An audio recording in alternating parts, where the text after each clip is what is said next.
Okay, assalamu alaikum. Hope you are well. And good morning, good evening, good afternoon, wherever you are. Okay, let's see who we have with us. Assalamu alaikum, Adriana.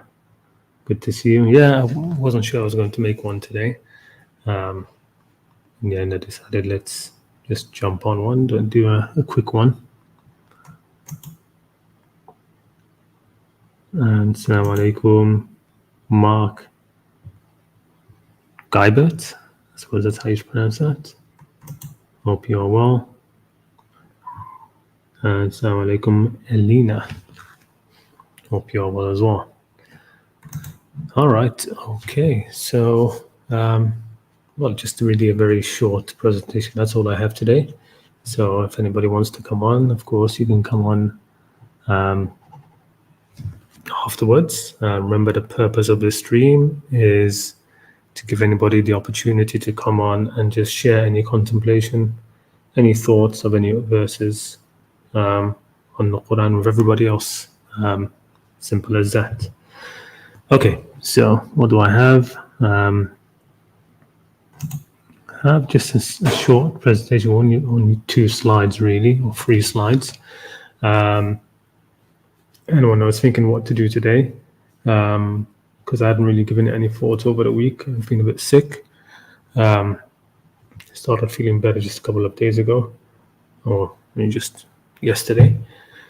But in the past, I suppose, week or something, people have been sending me,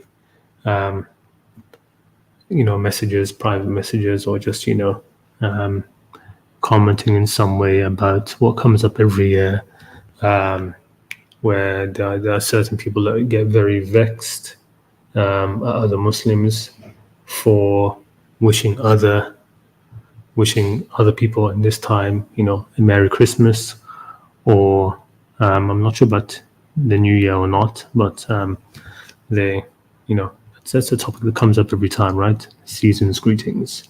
Hey, assalamu alaikum, Iron Man. Good to see you as well. Excellent. And the Qur'an on this is very clear when it comes to this. I think most people already know it. So let's just look at it's only one ayah really which deals with it, and it's this one here. وإذا حييتم بتحية فحيوا بأحسن منها أو ردوها. Right? Simple as that. And when you are greeted with a greeting, then return it. Okay, greet in return with return the same greeting, or return something better, or at least return it. Right? فردوا فحيوا بأحسن منها أو ردوها. Right?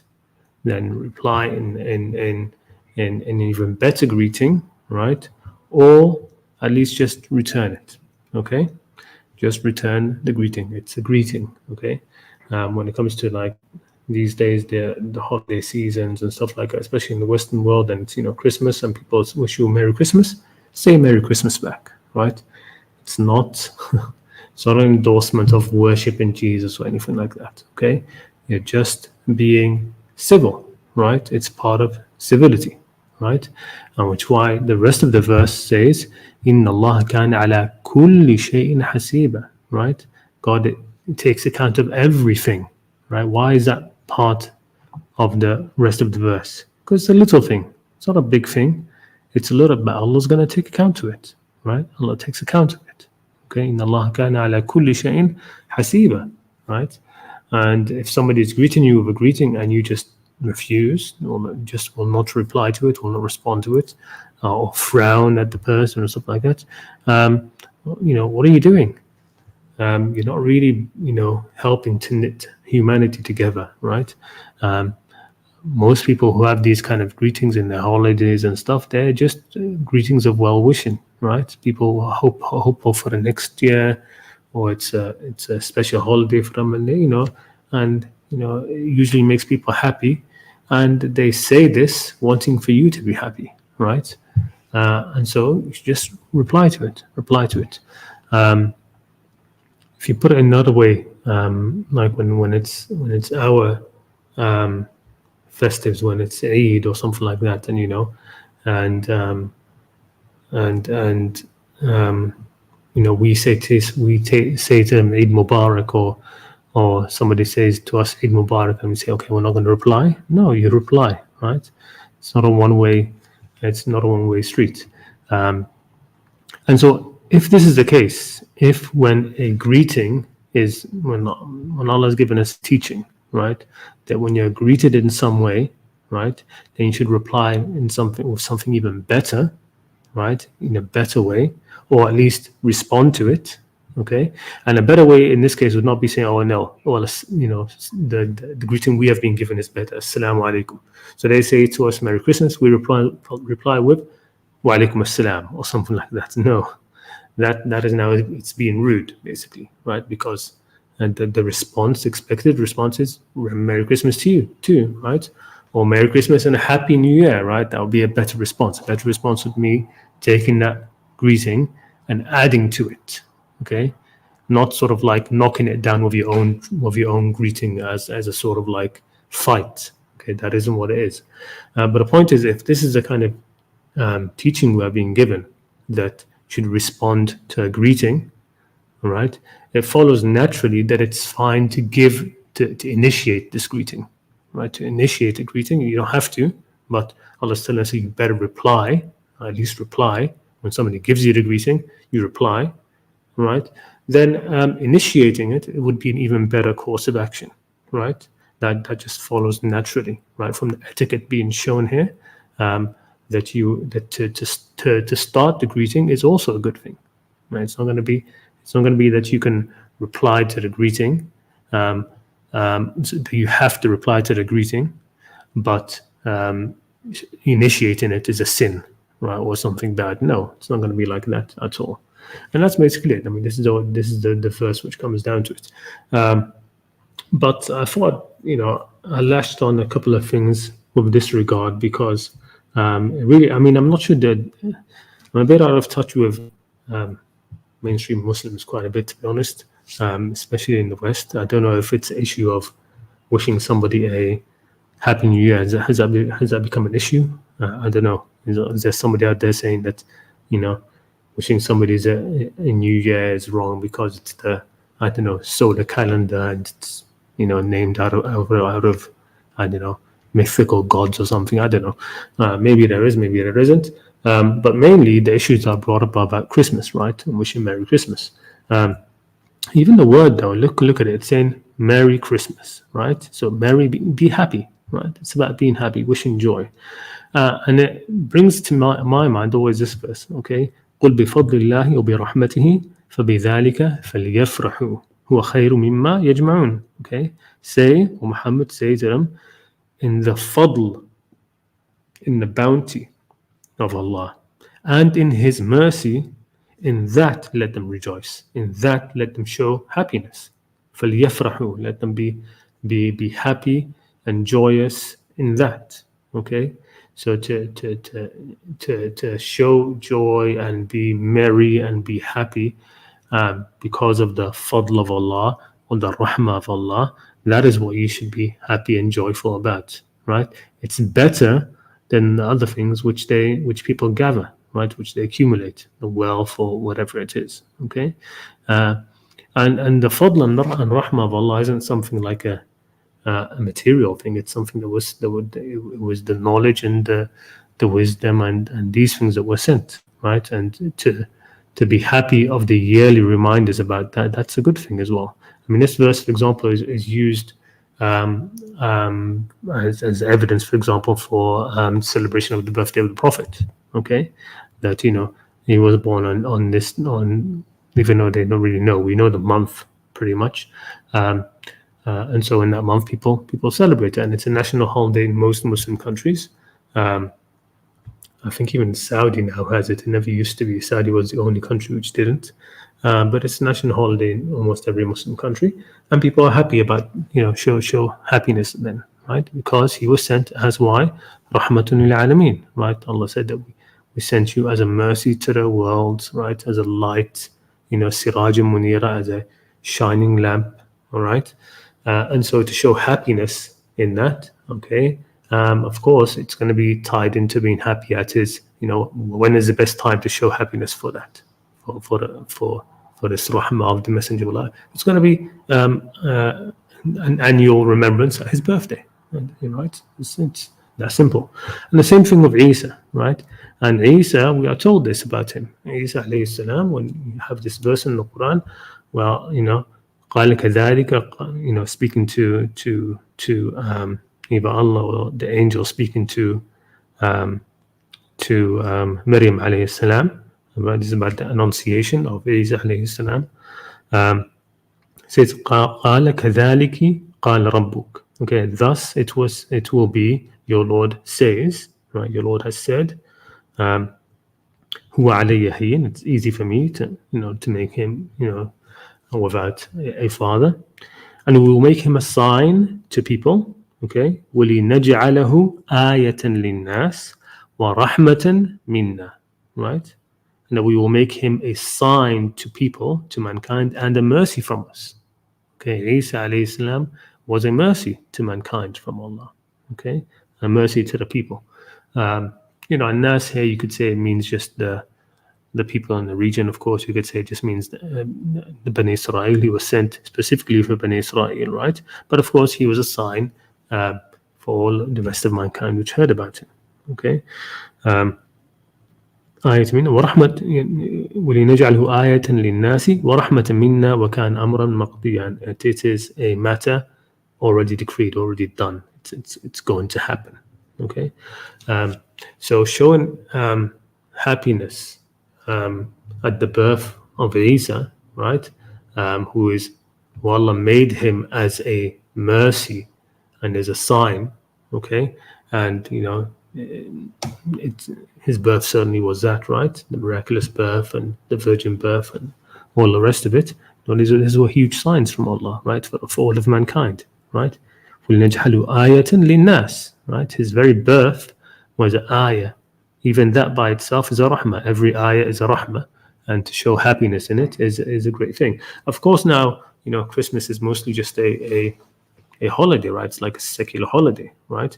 But there are some who do remember Isa in it, right? I mean, more often than not, it's mostly the kids in schools who end up making plays or whatever it is to as something which is about Christmas. It's they do the plays of I don't know, the three wise men and Mary in the stable and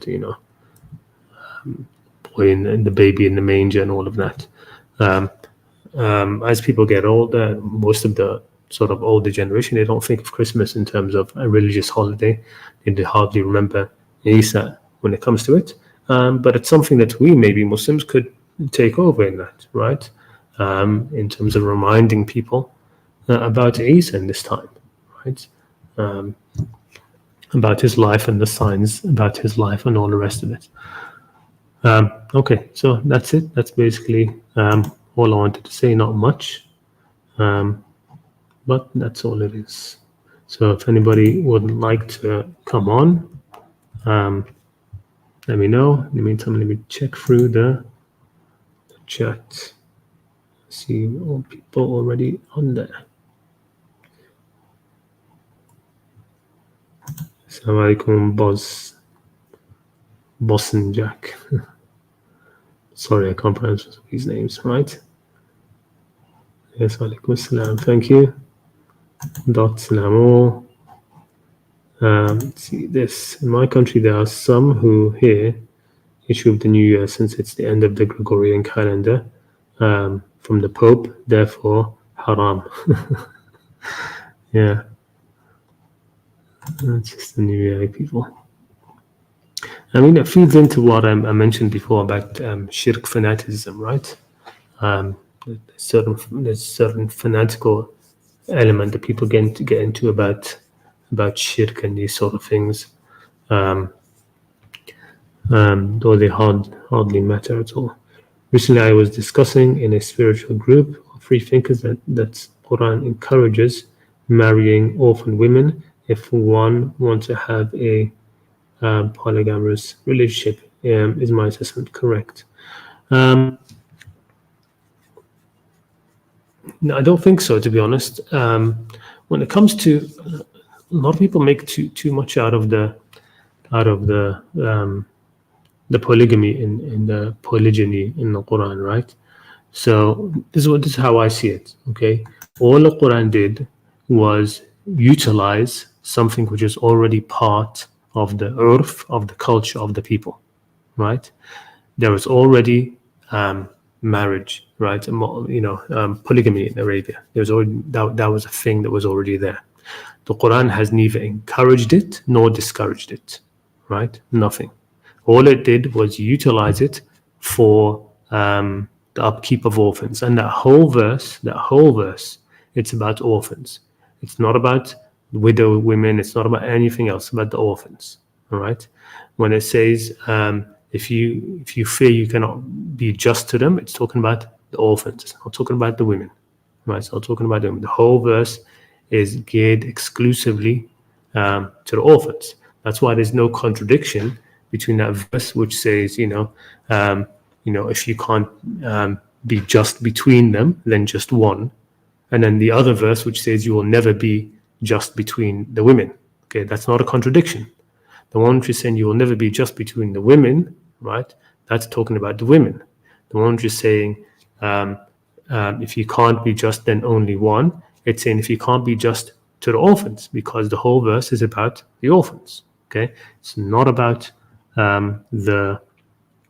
it's not about widow women or anything like that. No. Okay, the idea is to provide a family for orphans, right? To provide families for. So you can marry a woman who's not a widow or anything like that, right? Marry her with the express intent that you will adopt children, that you will be the provider and she, and father figure, and she will be the mother. Okay, that's the purpose of that. And it's only, the conditions in the verse also is very unique, right? It's in when khiftum alla tuqsitu fil yatama. If you, who? The society. If you fear that you cannot be just to the orphans, if you as a society fear you cannot be just to the orphans, right? That you haven't set up something, some way, orphanages or whatever it is, to look after orphans properly. Okay, if you don't have that, right? If you as a society don't have that, then it's up to the individuals, right, to provide for the orphans, to make homes for the orphans. Okay, by marriage, right? By utilizing what was already there in the culture there. Okay, which was the multiple. The Quran does not micromanage a lot of these things, right? A lot of these customs, a lot of things that when it comes to marriage, it's not trying to micromanage so much of our these sort of things, our social norms, right? How we go about certain things like this, family matters. It's not trying to micromanage us in those things, right? Just trying to keep us from straying to injustice. Okay, straying towards injustice, right? So there's limits. So the Quran talks about hududullah, right? Don't pass by these limits. But within these limits, right, you can do anything else, right? However you want to arrange things out, you can, right? If a society wants to completely outlaw polygamy, right, they can. It's not something which the Quran says you have to have as an option in your society, right? But you do have to look after the orphans. Right? And for the Arab society at the time, remember there's no infrastructure. The Arabs had no infrastructure, right? That's why there's no punishments which are, prison, okay, or anything like that. That doesn't exist. You have the exile, right?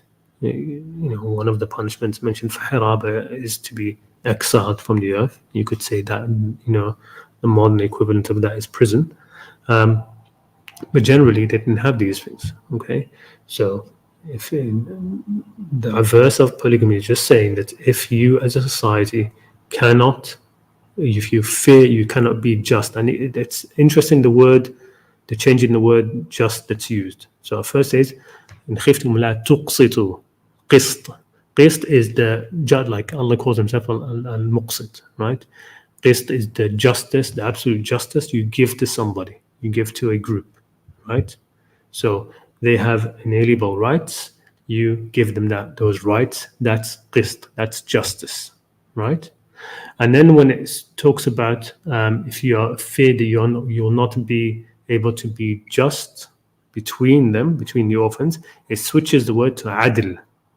أن لا تعدلوا خفتم أن لا تعدلوا فواحدة.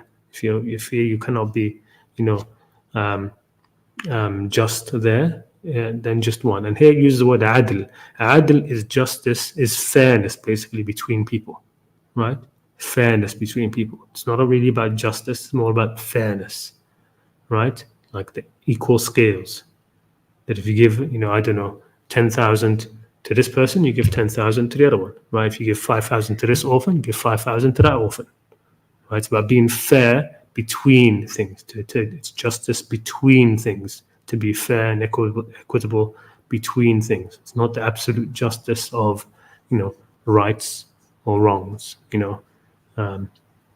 So that's what it's saying. So what it means basically is if you have multiple wives in order to look after orphans, right?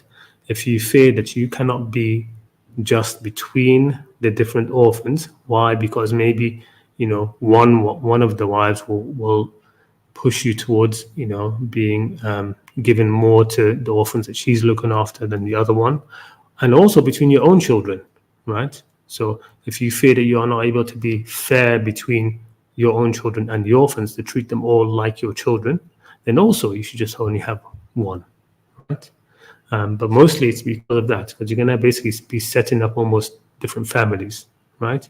You've got one wife who's looking after the orphans as her own children, and another wife, and maybe one wife who has your biological children. You have to be fair to all of them. So I don't think it has anything to do with widows, or that you have to marry orphans themselves. None of that comes up in the verse, right? None of that is bad. It comes up in the verse. So that's what I think about that price. My mother died on Christmas when I was 9 years old. I still say Merry Christmas to my brother and sisters because they are Christians. Yes, exactly. Just do what you're wishing them. It's not just about that. When you give these greetings, you should really try to mean it, right? Merry Christmas. Yeah, I want you to have a Merry Christmas, to have a happy time. This is your holiday time. Yeah, I wish you to be happy about it. Does it have to be just out of respect? Yes, out of respect is important. But actually, just mean it. What's wrong with wanting a Merry Christmas? The biggest Merry Christmas they could have is to become more guided in it, right? So if you want to think of it that way, when you wish somebody a Merry Christmas, you're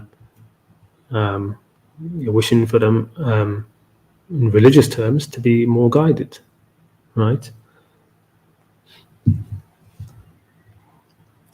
In reference to Christ, the Qur'an even highlights his birthday. I'm quoting Jesus saying, exactly, yes, peace be upon me, the day I was born, the day I was born, yes. Cake eating, discussions about Jesus' contributions in society is okay. Yeah. Who doesn't love cake, huh? When I read the truth about the Messiah, I got very emotional because I been loving him about my whole life, but I knew they were lying about him. I was happy to find the real one. What do you think about people who don't pray at all? Are they Muslim? Yes, people who don't pray at all are indeed still Muslim. People who don't pray at all, look, what we need to understand about the Salah is it has a purpose, right? The Salah has a purpose. The Quran speaks about the Musallin in both a positive light and a negative light. It speaks about those who pray in a positive light, the Musallin who are pleasing to God. Then it talks about the Musallin who are not. right? So one of the surahs we have is Surah Al-Ma'un, okay, Surah Al-Din, says, Wailun lil Musallin, woe to those who pray, right? Woe to them. The other thing is about it, I mean, one thing I've been thinking about for a while now is regarding Salah. Is there such a thing as Salah being accepted or not accepted? Does that even exist? I'm not sure anymore, right? That when you, because it's what we have, okay, in traditional Islam, there's, oh, what do you have to do to have your Salah be accepted, right? You have to, do it this way, you have to make sure you have your wudu, you have all of these things, okay? And of course, it's true, for example, you have to have wudu to pray, and you have to, but when you talk about Salah being accepted or rejected, what does that even mean? What does that mean? And Salah is a remembrance, right? It's dhikr, right? It's you remembering your Lord, right? In order to instill in you the virtues which will take you towards taqwa, right? Which take you towards taqwa. When you say, okay, it can be rewarded or not, I mean, all dhikr is going to be rewarded. All dhikr is going to be rewarded. The main reward is that Allah will remember you. Zkuruni azkurkum, right? Remember me, I will remember you. So the idea, I mean, for example, charity, the Qur'an talks specifically about it not being accepted. That somebody can give, right? And that will not be accepted.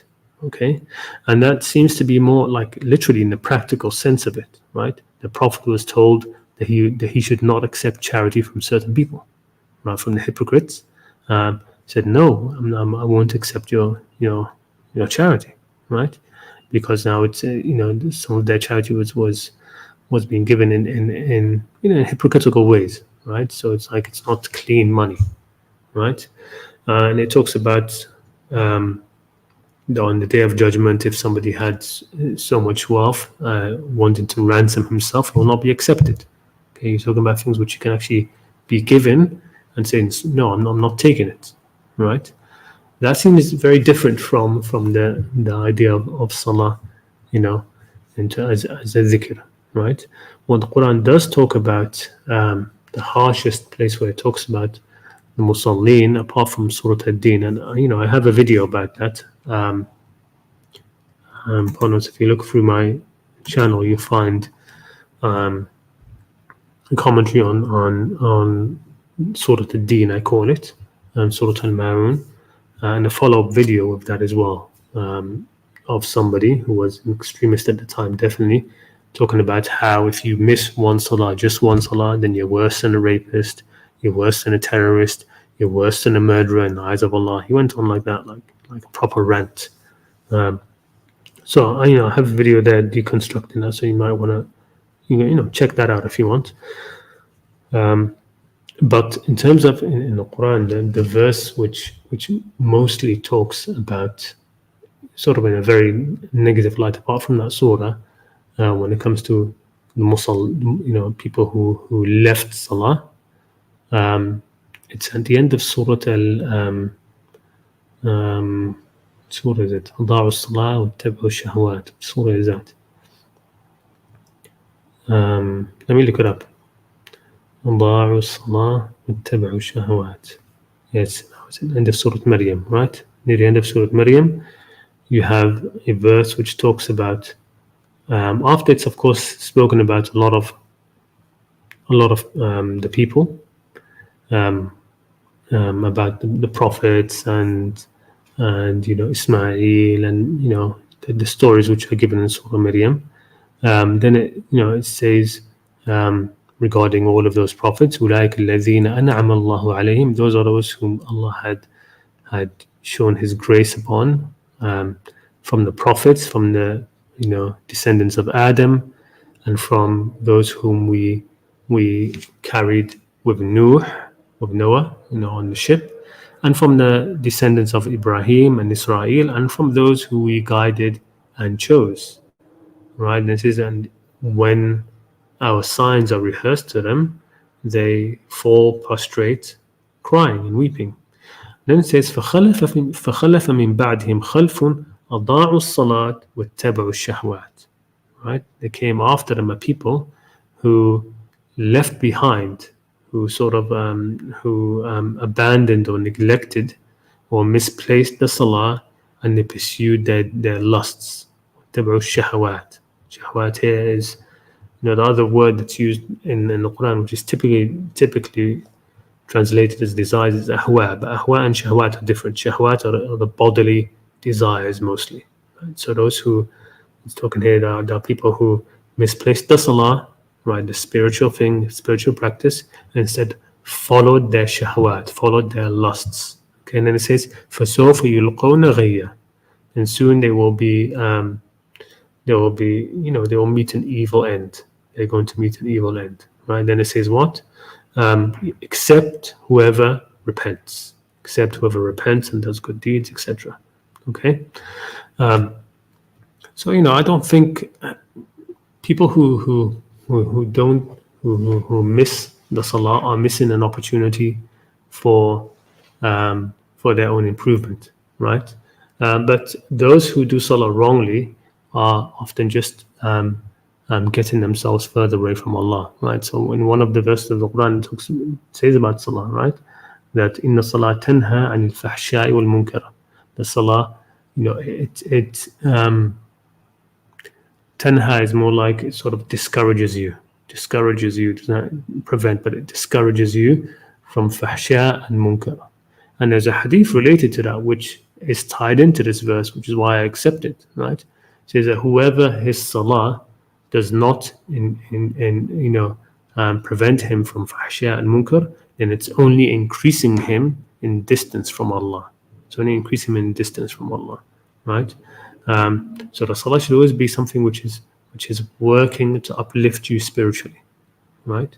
That doesn't mean that anybody who prays is going to be better than anybody who doesn't, right? Doesn't mean that.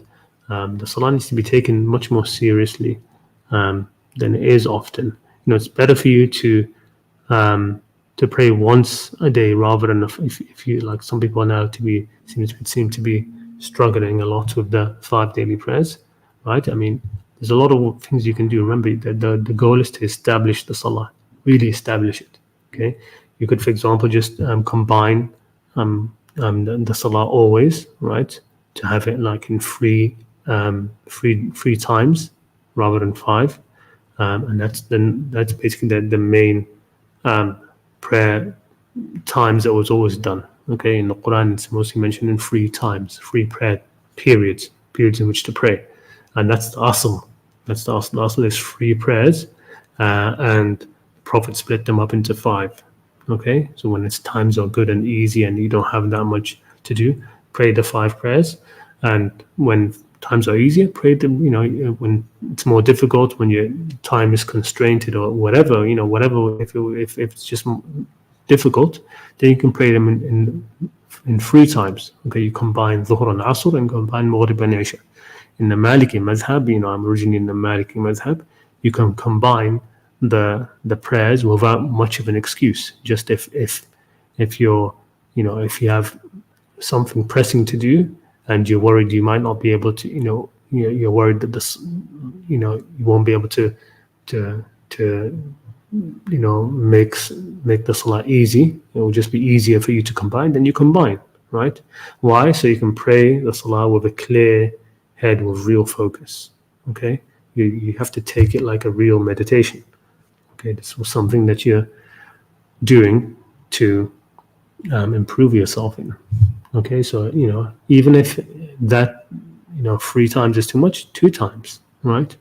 Pray in the morning and then pray in the evening.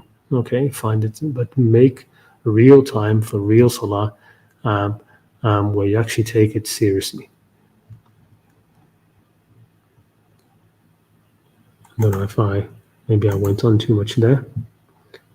Just see, maybe I'll come back to that in a minute. How can you know about God and believe in His book and yet don't know how to pray? God sees and listens, right? Yeah, I mean the way to pray. We've talked about it a lot, but like I said, I don't believe that there's only one way that you have to pray, and everything else is wrong or is not going to be accepted by Allah, anything like that. Assalamu alaikum. The Pope corrupted the days of the lunar calendar and fixed it Some days 31 and some 30, while others 29. You're right, yeah, that's right. I mean, February is only on just 29, and sometimes it's 28. God repeats many times in the Qur'an that He does whatever He wills. No ritual can force Allah to do anything. Yes, wa alaikum salam, Surah. Good to see you. The corruption of the lunar months leads you further into the roads of kufr. Try to become eternally blind and receive no light. I don't see how that follows. The corruption of the lunar months leads you further into the roads of kufr. Roads of kufr or road of kuffar, right? Road of kuffar, is that what you mean? I don't see how that follows, to be honest. Pagan ritual. Yeah. Pagan rituals are overblown, I think. Wish them a happy time with their friends and family. Well, that's what it is. It's saying Merry Christmas, it's the same thing. I mean, I don't see what pagan ritual you see, to be honest. Right now, it's just a secular, Christmas is just a secular thing most people do. It's holiday season, they get themselves some presents, it's time for giving gifts and stuff. Is that the pagan ritual, you think? The giving of presents, or, putting presents under the Christmas tree, or decorating the Christmas tree, or that sort of stuff?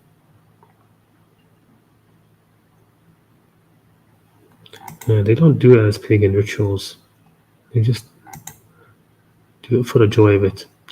The Pope George the 13th issued a modification of the Julian calendar that had nothing to do with the lunar calendar. Yeah, I suppose so. Look, the calendar we all use is the Gregorian calendar. Even in the Middle East and other countries, that's what we use now. Most people use that, right? So the New Year, that's just what it is. The New Year is the 1st of January, right? And people think when that time comes, you think of a new year to come, and you hope that the next year will be better than the previous year. You wish that upon other people. You wish that everybody to have a happy new year. You have your New Year's resolutions. You decide, okay, this year I'm going to do this, etc. It's a marker, right? It's a mark of a time. It doesn't matter about the calendar, so to speak. It's just something that we are all using. So therefore, that is what it is. Okay, we are just all using this as a marker to mark one year passing to the next. And because of that, we get to, it's a time, when you have these shifts, it's a time to think about it, right? Time to stop and ponder about something, and be happy, or whatever it is. It's not an issue. It doesn't become pagan because of things that nobody ever heard of, right? I have this question. The mother of Isa says, "No man touched me." She didn't say, "No man has ever touched me." Well, in Arabic, of course, it either says this or this, right? In Arabic, it's just different wording. So how is it? I don't see much of a difference in how it would be translated. No man touched me, or no man has ever touched me. You wouldn't see the difference in Arabic, to be honest. It doesn't say, for example, لم يمسسني بشر أبدا. And because, of course, what is meant is, it's a euphemism, right? We don't say no man has touched me. There have been bashar who did touch her physically, but it's a euphemism, right? In the Qur'an, when it comes to the issues of intercourse and anything to do with these sort of things, it just gives euphemisms, right? It doesn't say it, right, outright. When it talks about a woman conceiving, it talks about the man covering her, right? فَلَمَّا تَغَشَّاهَا حَمَلَتْ حَمْلًا خَفِيفًا فَمَرَّتْ بِهِ, right? That when he covers her, right? That, of course, is not a scientific definition or showing of intercourse that leads to a child, but that's the way to treat these things with modesty and respect, right? And so that's how the Quran treats it. That's how I the whole between the backbone and the ribs, right? The verse, which is considered to be a scientific error, that semen comes forth between the backbone and the rib, right? No, it's a euphemism for ejaculation, right? Those verses, it's a euphemism for ejaculation in sexual intercourse between a man and a woman, right?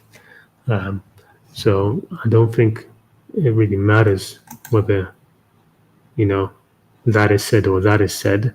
What is understood is that what she's talking about, right? That no man has touched me sexually. I mean, no man has had sex with me.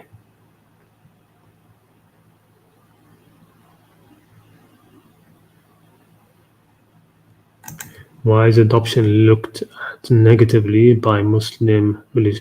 So what's looked at negatively is calling the child, your adopted child, by giving them your lineage, basically, right? You should just it's just something which is on paper, right? That so they made a mountain of a molehill, I think, about this, right? Adoption is haram, Islam. No, adoption is not haram. Okay, and the only thing is you should call the child by their real parents, right? By the real. That's all, right? That's all. Call a child by their real parents, and that's it. It's exactly the same. It is adoption. In actual adoption, in normal in adoption that's done in the West, in some countries, you can do that anyway, right? I think in some countries, no. Yeah, when you go through the adoption process, right? Generally, the default is they give the child your name, your family name, right? But that isn't something which is going to is set in stone, and it's not like they're going to say, oh, you want to adopt this child, fine, but if you don't accept that the child has your family name, then you're not allowed to adopt. No, they're more than willing to say yes, let the child keep their actual name. Now, in some places, maybe it's not allowed because they have this thing where they want a clean break, so you're not allowed to find out who the parents of the child are. You're not supposed to allow this contact between them, and so because of that, of course, they don't give the child the actual name. Okay, now that is an issue, but it's not as it doesn't weigh as much in terms of actually looking after an orphan, right? So it's not like if you were in a position where you wanted to adopt an orphan and they had to take your name, right? Otherwise, you won't be able to adopt the orphan, look after the child, right? Adopt the orphan, look after the human being, raise the child, right? It's fine. Okay, yes. You're supposed to give them, but you can tell them when they're old, they can look, I adopted you. They can't stop you from doing that, right? And tell them, I'm not your real, biological parent, and that's it. It's not a huge issue, right? So I honestly don't know why it was made such a big issue. But it is a big issue in the West and most places. Muslims don't adopt, right? Muslims don't adopt children. It's really tragic. There's a lot of, even children, and they try. I mean, in the UK, for example, they try to pair up Muslim kids with Muslim parents, right? Kids who need to be adopted, Muslim kids who need to be try to pair up with Muslim parents, but there aren't many. There are hardly any Muslim parents who want to adopt. Okay, there's a lot more, I think, Hindus. So you end up having a lot of Muslim kids who are adopted by Hindu parents or other parents, right? And because, of course, one of the other things is, just not to throw something at these parents who are adopting. I think it's really important that it happens. But of course, the state will provide a lot of funds to parents who adopt, right? Because to look after those children. It is really important because really nobody looks after orphan kids like in a family, like in parents. These orphanages, there's a lot of horror stories that happen in these orphanages. Abuse, sexual trafficking, a lot of stuff happens there, and who's gonna who's gonna um, who's gonna speak out for them? Who are they gonna turn to? These are vulnerable kids in orphanages, and these things happen, and it's very, it's heartbreaking. So I think it's really important that more Muslims try to adopt, and that's the whole purpose of the polygamy in the Quran. That's what it's for. It's for nothing else. Okay, so it's not encouraging. The Quran isn't even encouraging polygamy, nor is it discouraging it, right? But for that, like if a man just wants to marry more than one woman and not adopt orphans, the Quran is silent about that. It's not rebuking that. It's not encouraging that. Okay, it's you yourselves get on with it. Society, you want to allow this, you allow it, right? It's us who decide in our customs, in our cultures, if that is allowed or not, right? And there are cultures which have shifted away from polygamy, and there are some that could shift back, and that's just the way it is. It's something which is part of a culture and a society to decide upon, right? This idea that everything is halal except what Allah says is haram is wrong. Okay, the Quran says لا تقول لما تصف ألسنتكم الكذب هذا حلال وهذا حرام.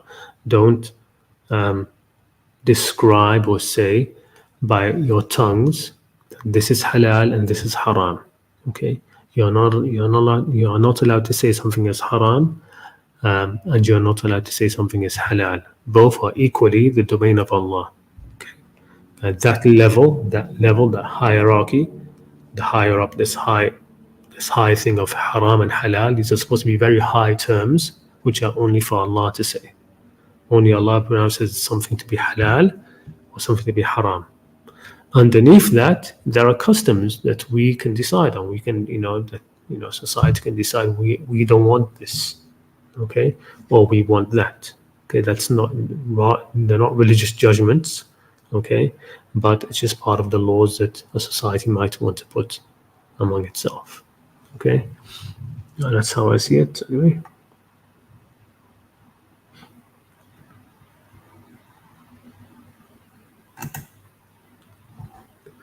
Salah is to remember Allah and to seek help from Allah.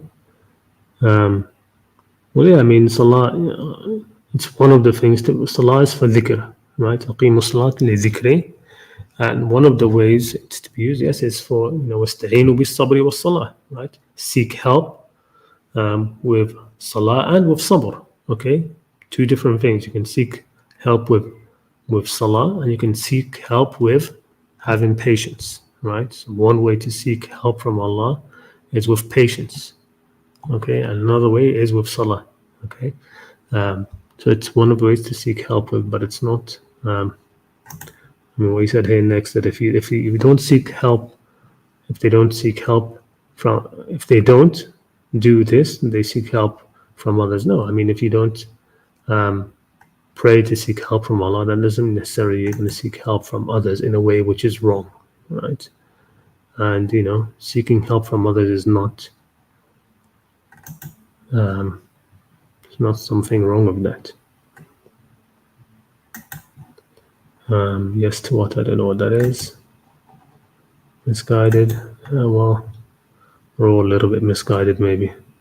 I think we've spoken quite a bit. I think anyway, you and me, right, on in chats and stuff, in comment sections on some of my videos. See this also Christmas. while having taken some pagan elements of the old faiths of Europe, specifically the, what is that? Saturnalia is not a pagan faith, and it doesn't venerate a pagan figure. Yeah, that's true. It does not venerate a pagan figure, and Christmas is just not a pagan holiday. Salah is accepted because you can travel. I don't understand. What does that mean? Salah is accepted because you can travel? I don't understand. Table to heaven. I don't understand. What are you saying, my dude? Ashraf, yes? What are you saying? Travel to the throne of Allah. You don't pray Salah for reward. Okay, yeah. I mean, one of the things which is mentioned in Salah, right, when it's talking about the timings of Salah, أقيم الصلاة طرفي النهار وزلفا من الليل, then it says إن الحسنات يذهبن السيئات. الحسنات يذهبن السيئات. And you know, most people read that and they think, okay, it's the good deeds will get rid of the bad deeds. It doesn't have to be the actual good. It doesn't have to be the deeds. In al hasanat, good things, doing good things will remove the effects of bad things as well. You can look at it like that. That you know, as you go through your day, you know, any bad attitudes that you pick up, right? They can be made to go away by good things, by moments of reflection, of positivity, of salah as well, of dhikr of Allah, right?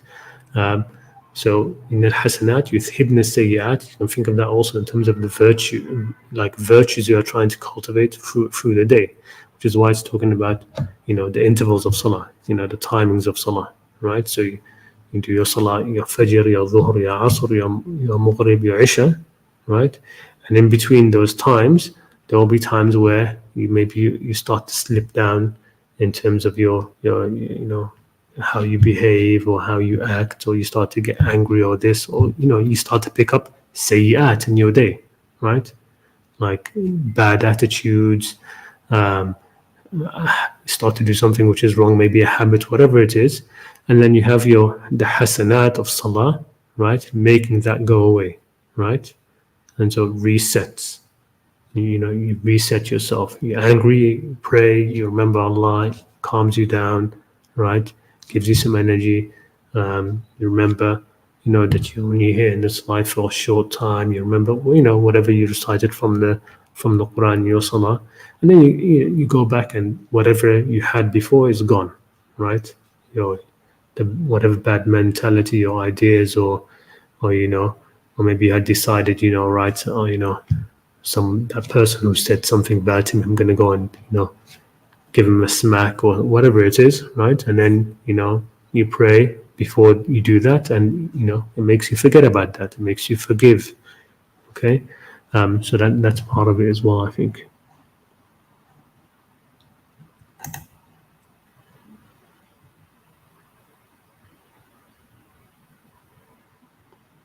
Salah is to uphold what you hear from the Messenger of Allah, not only to believe it. Yeah, I mean, this is, if Iron Man is still here, it's like Iron Man's view of Salah, right?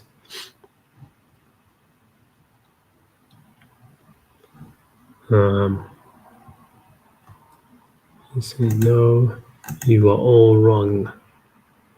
Wrong about it. I mean, you're welcome to come on, by the way. The link is in the description.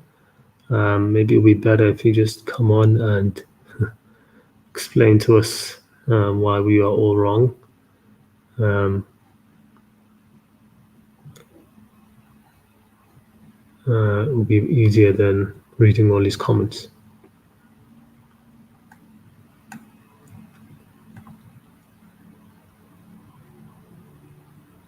What else is here? Remember Allah Salah every day. I remember Allah subhanahu wa ta'ala every day. Don't do Salah. Does that mean you don't do Salah? I mean, yes. I mean, look, remembering Allah every day is good, but the point of Salah is supposed to be a ritual, right? That you actually sit and make yourself do it, right? That you sit and actually start to, it's a meditation and it's remembrance, and there's a lot which is in Salah. All right, you have to understand that there's huge benefits to it. Not just the benefits when talking about, like we said, the character now and things like this. We have a spiritual dimension. The human being has a spiritual dimension. Okay, and Salah also taps into that. Okay, and it deepens that and it enlivens that, and you start to it takes you places internally.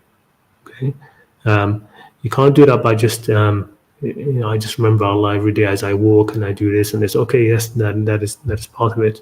But there's a reason why every religion and every spiritual discipline and every body anywhere who's ever talked about spirituality has mentioned that you should have specific times where you sit and you quietly without distractions, and you go internally, and you, whether it's meditation, whether it's all these type of what's called those, I don't know, Vedic meditation. What's that meditation where you empty your mind? You've got that. Whatever it is, the Buddhists, in Christianity, in spirituality, whatever it is, there's always been that. Okay, that you do this ritually, right? You set a certain time for that. Okay, and you do it regularly, right? And every culture has attested, every spiritual aspects of every culture have attested to the efficacy of that and to the transformative nature of doing that regularly. Okay, there's an important thing to do it, right? إن الصلاة كانت على المؤمنين كتابا موقوتا, right? The salah is upon the faithful, the mu'mineen, kitaban mawquta, a prescription, something prescribed at regular times, mawquta, times, specific times, right? It's not just randomly, you just go ahead and, whenever I feel like it, right? That doesn't, you won't get the benefit of it like that, right? And the verse, the way it's structured is, in the salata kanat ala al-mu'min, upon the faithful. And it's basically the faithful impose it on themselves, right? They impose regular salah upon themselves, right? That's one of the attitudes of the faithful. And if done right, the salah, it can really open up, really high spiritual dimensions and experiences, if you do it regularly and properly. So it is important. I mean, you miss out. That's the bottom line. I mean, yes, you can say you remember of Allah every day, and if you don't do salah, etc. Okay, and maybe you could have more taqwa than other people. But in the end, one of the biggest goals, the goal of salah is dhikr, and the goal of dhikr is taqwa, right? But you're also missing out something. Okay, you're also missing out on something very, very unique and very important. That's what I would say. Have you traveled to the heavens and to the throne? I don't know. I suppose you have. Okay, yeah, we have you backstage. I think he's here with us. It's saying your mic is not connected, though. Ashraf says your mic is not connected.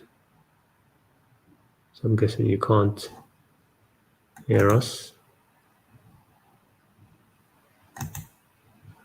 So I can't bring you on because it says device not connected. Let me see if I can send them a message in the comments. Private comments. Where's the private comments? In there somewhere. Here we go. Private messages.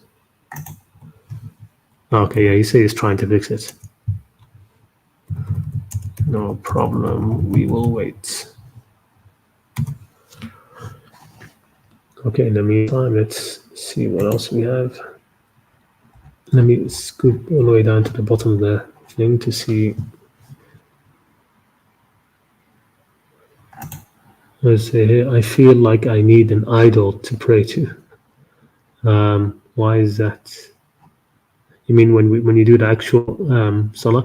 Yeah, I mean you don't have to do it the way the traditional Islam is, right? Like the the bowing, the prostrate. You don't have to do that, right? If you want, you can create your own salah.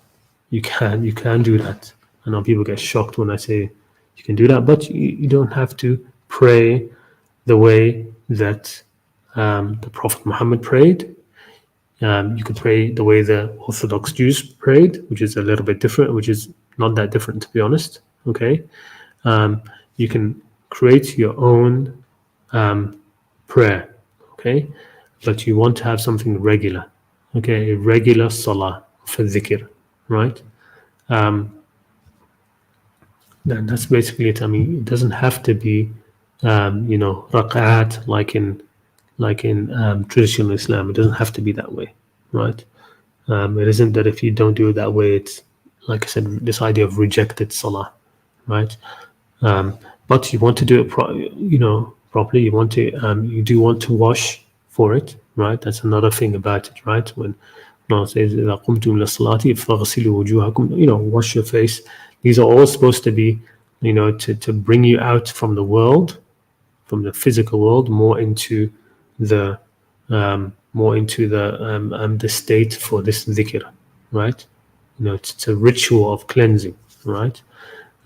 Wash your face, imagine you're washing away, everything you've seen in the day, the troubles that you've had so far. You're washing out, you're clearing your mind. Okay, wipe your head, you're clearing your mind. You're putting yourself in a state to actually be in remembrance. Right, yeah, I'm gonna understand. So if you feel that, because it does get that way, and I do understand that the traditional salah, if you've been doing it for a long time, especially if you started doing it the wrong way, it can feel you can be OCD about it, right? You can be OCD about. I mean, I broke that out of myself by actually deliberately, for example, like praying differently for a while. Okay, I spent the time praying the Jewish Orthodox prayer, right? I spent some time doing it that way. I spent some time praying in other ways until it wasn't something which made me feel guilty for doing it a different way. If you know what I mean. Okay. But all in all, for me, definitely, I found nothing better than the prayer that we've received from the Prophet Muhammad sallallahu alaihi wasallam, the traditional prayer where you recite the Quran, where you have sujood, and these things. If you it could be sort of like when you give something up for a while, okay, only then do you realize how great it is when you come back to it, okay. And if that's what it takes to break away the OCD sort of like nature of it, the just I have to do it, and this sort of just like you feel like you're being driven by a stick to do it, okay. Break that away from yourself, okay, because that's not how it should be. You don't want to have that as your relationship with Allah in Salah. You don't want it to be like that. Okay, you want it to be a real time of closeness, of contemplation, of dhikr, right? And as much of it as you need. And I recommend highly Salah at night, right? There's a different feel to it that when you sleep, go to sleep and then wake up sometime in the night, right? And and pray then. There's a whole different sense to it, a whole different impact to it, which you can feel in the rest of the day later. Okay, it does have that.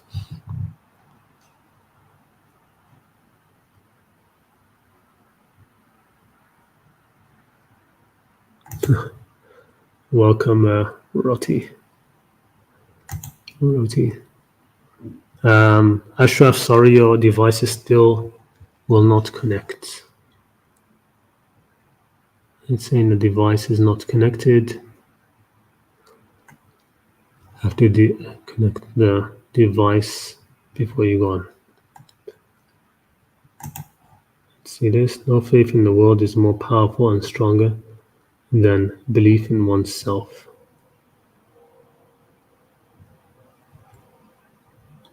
So let me check the first one. Religion serves as a psyop to sever the connection with oneself, externalizing it to keep us small. Ilah does not mean God or the Almighty, but has another meaning. No faith in the world is more powerful. I mean, this comes, that would go well sort of with some of the Sufi sayings, which, they talk about how, the only way you know God is by first knowing yourself. But this sort of idea, I mean, it's the issue with it is, of course, very metaphysical. Okay, because when we talk about Allah as being separate from creation, what does that even mean? Right? Isn't that when Allah created the creation, that Allah, it was God there in space, right? In space, and He created the creation over there. There was no over there. There was only Him. So if there was no space in which to if there was no space in which to create creation, where did He create the creation? Right?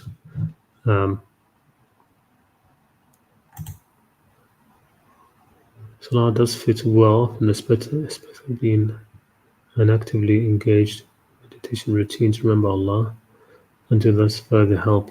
Yes, exactly. I mean, if you want to try something that could help you in your salah, do this, right?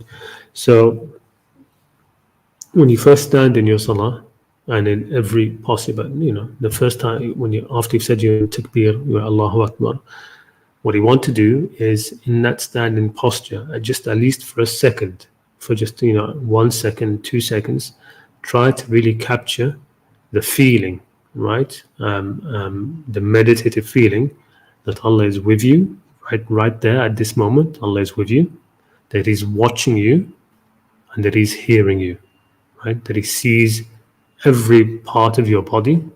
When you fidget, He saw that, right? Every thought that's in your mind, he's hearing that as well. Okay, what you're saying is being heard, right?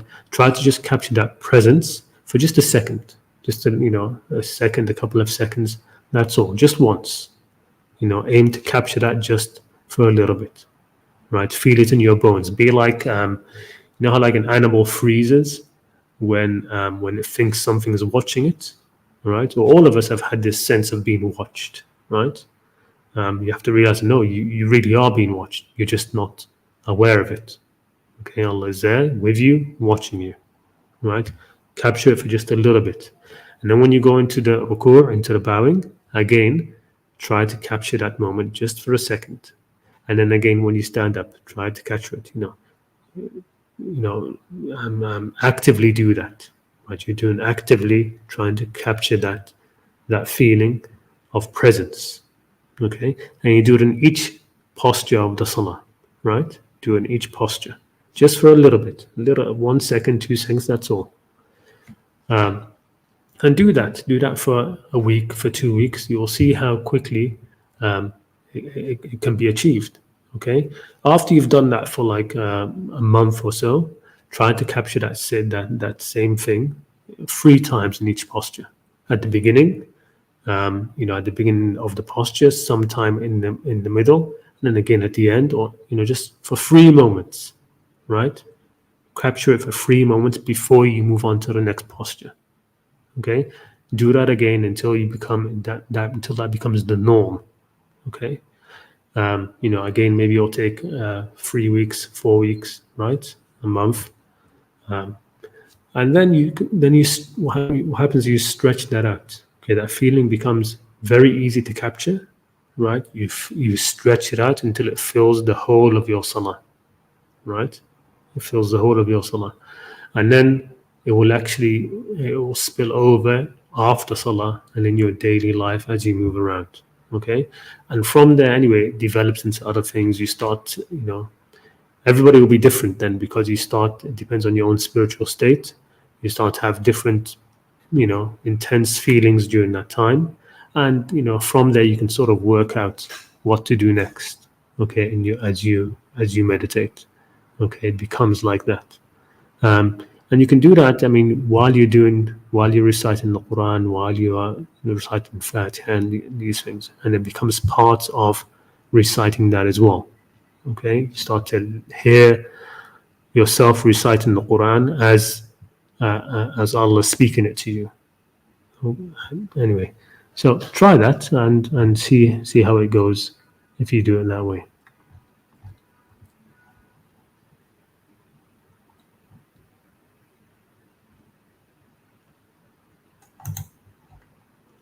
What is the meaning that is in Surah Yusuf? That in Surah Yusuf dreams that the sun and the moon was prostrating to him. Yeah, so I mean that's interpreted in the surah itself.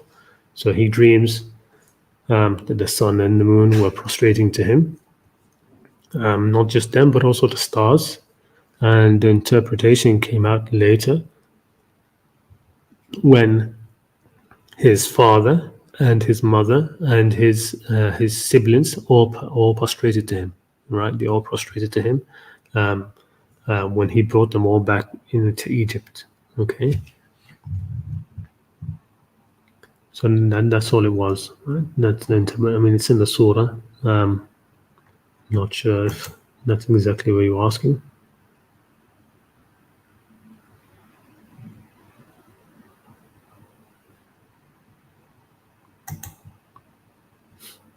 No names of people are mentioned in the Quran. Muhammad, Isa, Musa, and Ibrahim represent spiritual states. You do well reading Ibn Arabi, right? I don't know if you've read him, but check out his work.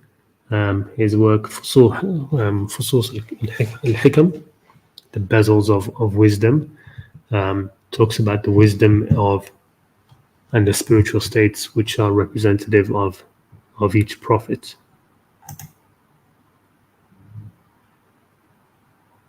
One of the incredible feelings of prostration to Allah is the fact that the highest point of the human, the heart, is at the lowest posture whilst kneeling to God, and the heart is actually more elevated.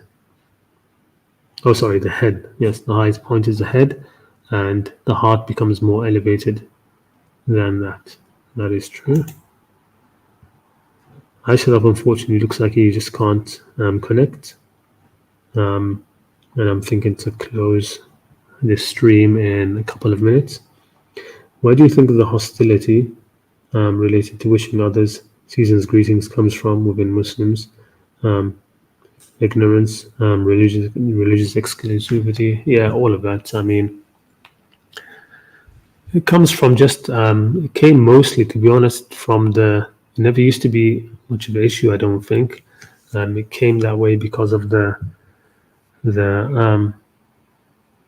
shift that happened in the Muslim Ummah after the Wahhabi Salafi movement in Saudi Arabia, and then how it was, then the oil money was discovered there, and then the amount of money that was put into it, which propagated it around the world, and the main figurehead for that is Ibn Taymiyyah, right? Ibn Taymiyyah, and Ibn Taymiyyah, he has a bunch of he has an extensive tract and refutations against basically everybody. He didn't leave anybody except he wanted to refute them, like the Salafis do, and he has work refuting Christians and Christianity and all of that. So and everything that he refuted, he went into extremes. In Taymiyyah, he started really laying into them and then making it just too much. Too much in terms of he would use a very false rhetoric, very leading rhetoric against them. He did that especially against the Shia as well. He did that a lot. But he did it against Christians as well, and I think some of that animosity seeped into that, right? So he went beyond bounds. I mean, this is something which the scholars of his time attacked him for it. I mean, they called him a hypocrite and things like this because what happened, for example, when he was refuting the Shia, right? He went he went into attacking in different ways. Okay, he wouldn't call it attacking, but he went to belittling and saying very negative things against Ali and Fatima and the family of the Prophet and some of the Sahaba who were more Shia oriented. So because of that, so he went into. It happens, right, that when people argue, then they can go to the extreme in arguing against you. So that's the defense that's given against him. But point is that some of that I think was absorbed by the Salafi Wahhabi movements, and then that just seeped into the rest of the ummah, right? Because it isn't an issue, right? It became an issue that you couldn't respond in any greeting to non-Muslims, right? For a while, it's eased up a lot. I mean, I remember growing up, this used to be even bigger than issues.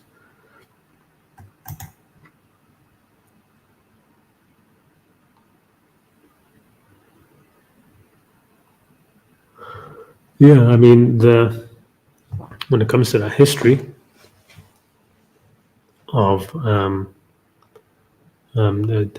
main Sunni narrative is that he died a non-Muslim, but there are other narrations which seem to show that no, he was a believer who concealed his faith in order to be able to protect the Prophet, right? But the problem is that the early history is not very. It's difficult to get to sort it out properly, and even once you do, and you think you have it in the right way, you can't you show that in a way which is completely convincing to a historian. Okay, that this is how it was. It can't. It's very difficult to do. But yeah, I mean, I certainly don't think Abu Talib was a kafir. I'm talking about in both the real way of it, the real understanding of kufr. Okay, he was definitely not that. Okay, as in like somebody just wasn't a Muslim, wasn't didn't profess faith or anything like that. No, he acted. His actions show the actions of a faithful person, of a mu'min.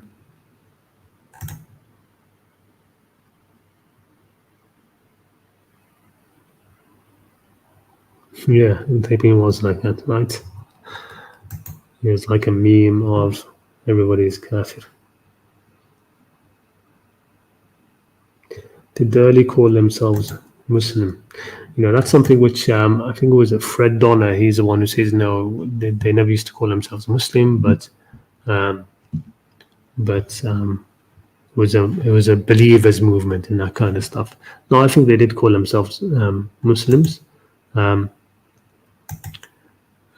it wasn't like now. It was very tribal at the time. Okay, so when people thought of themselves, they didn't think of themselves as much of like a religious identity in that kind of way. Hey, we have Ashraf, he's here. All right, Ashraf, bring you on. Assalamu alaikum. Walaikum salam. Can you hear me? Oh, yes, I can hear you. Oh, Oh, it took me some time. yeah. Having issues with my mic.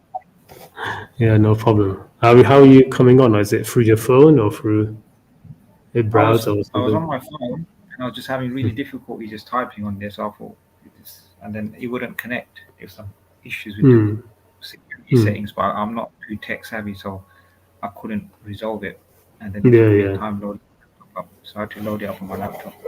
All right. Okay. Okay. Coming back to Yes. Salah, what you're talking about, it was quite important Hmm. because yeah, I mean, from my experience, from my readings of the Quran, Hmm. Salah there's a spiritual aspect of Salah, Hmm. and I believe that somewhere the Sufis talk about a basar. Our Salah as a ummah has been dead. So I think as time is ticking now, as we're approaching final days, the Salah is our means to reconnect with Allah, and that's why I said with Salah you have to travel. Allah says in Surah Al-Mulk, basar, travel. So you have to travel. And Ayatul Kursi, Allah says samawat, to the heavens, different samawats, and to the throne of Allah. So you should be able to travel. So the Prophet said that Salah is Miraj, ascension, and one of the highlights of his prophethood was Al-Isra wal Miraj. And what was that? Was that just for him in that time? What does that mean for us? Just the proof of his prophethood. I mean, I'm here 1400 years later, and I was like, okay, I wasn't even there. What does that mean for me? Or did he open up a door for our ummah through Salah that we can travel? So I believe you can travel, and I believe that in Salah you should be able to travel, and you traveled. I believe that an angel will come, as in Surah Al-Nahl, in the opening verses, Allah says He sends down angels with the ruh, and this is a very specific ruh. It's a ruh that warned you that there is no deity except Allah. So that is that ibadah, that is tawheed, and fear me, taqwa. So there's some kind of spiritual ascension through Salah. So I mean, you should be able to travel. And when you travel, an angel will come and take you, whether it's Jibreel or not, Allah knows best. But once you travel, then what is the point of Salah? As it says, to remember Allah, which is the intention is very clear. So when you make Salah, I say, oh Allah, I'm praying Salah to remember you, for me to remember you, and to ask for your help. So help me, for you are Rahman or Rahim. And then I think some of the things that you said, you can vary your Salah to yourself, but I think that the bowing and the prostration, it's necessary. And the Jewish way of praying, I think that's wrong, because they're having spiritual sex with God when they're bashing against the wall. That's what they do. No, that's not the Salah though. The Orthodox Salah has the sujood and ruku'. Oh, that's the one that they do 3 times a day. Yeah, it's almost the same as basically the same as what it's 3 in the Quran and it's 5 in the Sunnah. But when the Prophet had difficulty, he prayed. He combined. So so when we hear all these other hadith that he was praying, I mean, even in the Salah, even in the Quran, it's not that it's free. It's not that it's free Salah. It's that it's time periods, right? 3 distinct times, Yeah, time periods. So even the normal, like in the Maliki madhab, it's still the same. It's still 3 time periods. So when we talk about 3 time periods, we talk about the Asr and Dhuhr time periods. They're the same, right? So you can pray Dhuhr anytime in its first time period, or its second time period, and its second time period goes all the way up to Maghrib, right? So Dhuhr is actually legitimate in any of that time, right? Whereas Asr, okay, you have it only has basically 1 time period from the Asr time up to Maghrib, right? And then you have the second time period, which is that of both Isha and Maghrib together. So we talk about the time periods. That's what it is in the Quran. So when within those time periods, you could establish more than just 3 salats, right? There should be, of course, a minimum of 3. If you're going to go by those time periods, you should have a salah in the morning, in the first part of the day, second, and the last part of the day. But like I said, if you need more help, you can offer more prayer. But the spiritual aspect of traveling is very important, because Allah is not somewhere externally. He's not here, there. You're contemplating over Him. Like they all meditate over Him. He's not there. You'll have to stand in front of Him. You yourself has to stand in front of that Spirit. وَنَفَخْتُ فِيهِ مِنْ رُوحٍ. It's from the Amr of Allah. So when you see that ruh, that is when you'll see what your heart will see. And then you'll be able to travel. And when you travel, you'll be able to travel. And you know you're traveling because you'll heat up, your body and that will heat up. And I know it could be in a dream, it could be when you're laying down, but you can travel. Allah says in Surah Mulk, His sovereignty, travel with your eye, and you'll see no defects in Allah's samawat. Travel again, Allah says, do it again. And He says that after traveling, your sight will return back to you. This is the sight of the heart. And that sight will return back tired and you'll be fatigued from traveling. So I believe then this is Nur. This is Nur. Allah says He's the Nur of the samawat and the ard. So if you want to learn the meaning of the Qur'an, Ar-Rahman allama al-Qur'an. Allah is the teacher of the Qur'an. He'll teach you. What do you see when you say, you talk about travel, right? What do you mean? Like it says in about Surah Al-Mulk that it says that. So if you get Surah Al-Mulk, let's get it up. This is very important. It's sovereignty. So first you have to declare that Allah is sovereign, not the. I used to tell you in the comments that the secular state has taken, this is shirk, because they have claimed sovereignty. They have denied Allah's sovereignty, and they say we are Al-Malik. And that is very, very, very important, because if you don't recognize that, you'll be blind internally. You'll never see Allah. So you have to understand that sovereignty there, He's saying Mulk is me, I own it, not these lot, what they're doing. And then so if you carry on, it says after life and death, it says here, Alladhi khalaqa sab'a samawatin tibaqa. We have created the 7 heavens, one above another. Now these are 7 heavens, so not heavens as in you go with a spaceship past Mars. He's talking about different dimensions of space and time, all interlinked. Ma tara fi khalqi rahman min tafawut. And you see not in the creation of the most gracious any fault. So Allah is saying to you see with what? With your eyes? Nope. Farji al-basar hal tara min futur. So return your vision and you can see there's no flaws. Yeah, Allah is talking about the heart, the heart that sees. He's not talking about the external eyes, He's talking about the internal eyes. And He says, ثُمَّ رْجِعِ الْبَصَرَ قَرَّةً يَنْقَلِبْ. And then return your visions twice. إِلَيْكَ الْبَصَرُ خَاسِئًا وَهُوَ حَسِيرٌ. Vision will return to you humbled while it is fatigued. What is Allah talking about here? This is in Salah. When you're in Salah, you'll be able to do this. How do you know it's in Salah? And I believe this is what the Prophet was doing. When Aisha said, look, I saw him and his ankles were swollen and he was standing there all night, and sometimes he'd be in sujood all night, he'd be in this doing all night. What was he doing? He was traveling. He was doing Allah. But when you're talking about what's mentioned here in Surah Al-Mulk, I mean, I don't think it has any. It doesn't look to me like it's got anything to do with you have Salah to taste or it. traveling. You have to experience it. And when you experience it, then you won't deny it. So, for example, like, I mean, even this thing, I mean, one of the most, like when it talks about, you're talking about sab'a samawat, right? The 7 heavens, one on top of the other, right? So when Nuh said that, for example, to his people, when he was trying to convince them, right? He says, he's trying to convince them he can't convince them by something which they don't know about. So he says, Alam taro كيف خلق الله سبع سماوات, right? He's saying, don't you see that, right? So he's trying to convince them. So they seem to know about sab'a samawat, right? And other places in the Quran it talks about the mushrikeen when they ask them, when you ask them who created the 7 heavens, and who they say Allah, right? So how does that fit into what you're saying, that you can't see it without? There's a physical world, ard, and then there's a spiritual realm of samawat. So the mushrikeen of Nuh, they could see that? I don't know if the mushrikun, I don't know what they knew, but what I know is we have the night journey to explain what these samawats were.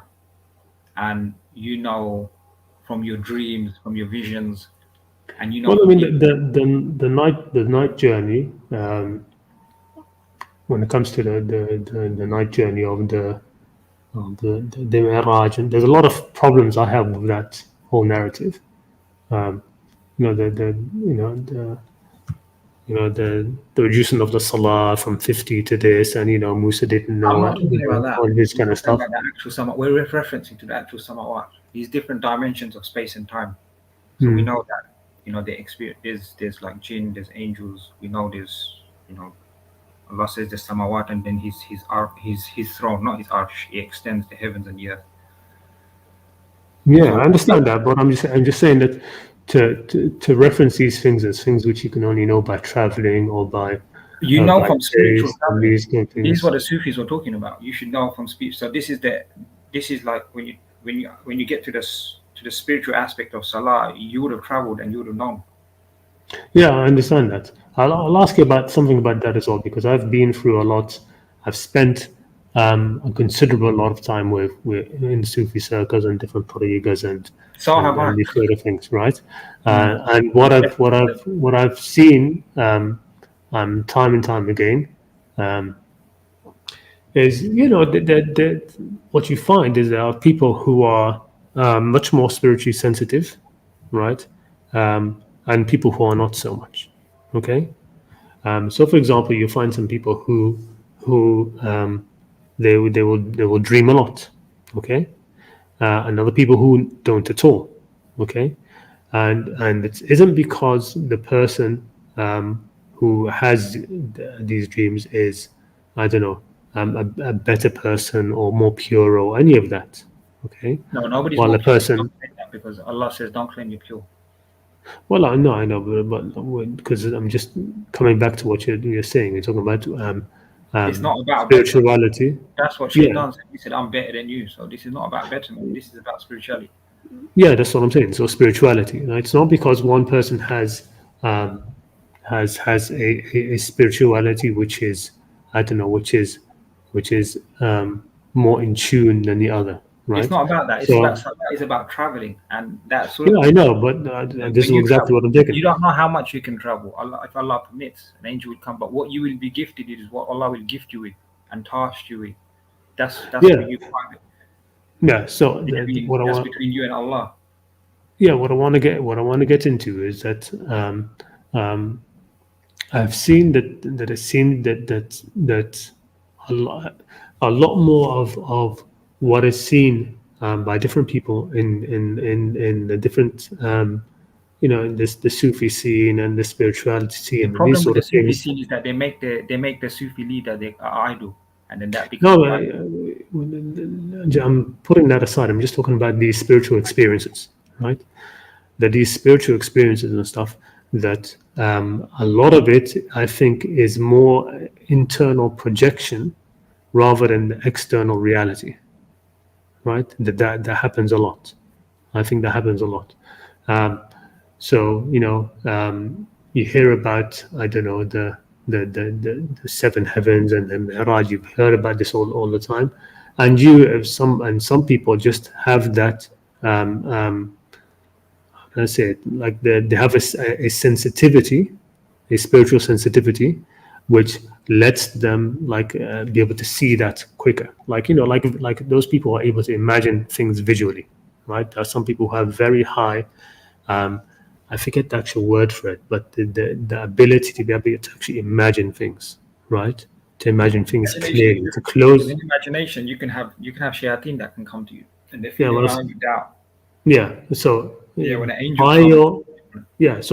by your imagination, a lot of your subconscious can come into into your imagination and show you things and say No, this is just traveling pure and stuff and stuff like tawheed. that. Allah says that. This is what's saying. This is why. This is pure tawheed. You won't have no other thought. Allah says that He sends down angel and He chooses from amongst His slaves. No, but I mean, you're mixing things. Because I mean, we have to agree on that first, that happens, right?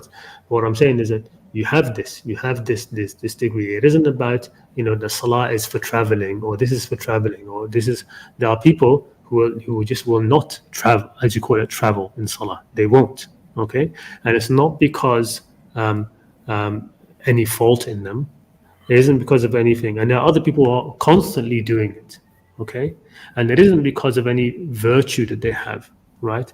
It's just a difference in this the No, I makeup disagree. Maybe it's because between something the they're two doing in people. their lives. They're doing Sorry? something. Maybe they're doing something that's invoked the curse of the Well, Prophet. that's what I'm saying. So you're coming back to purity now, right?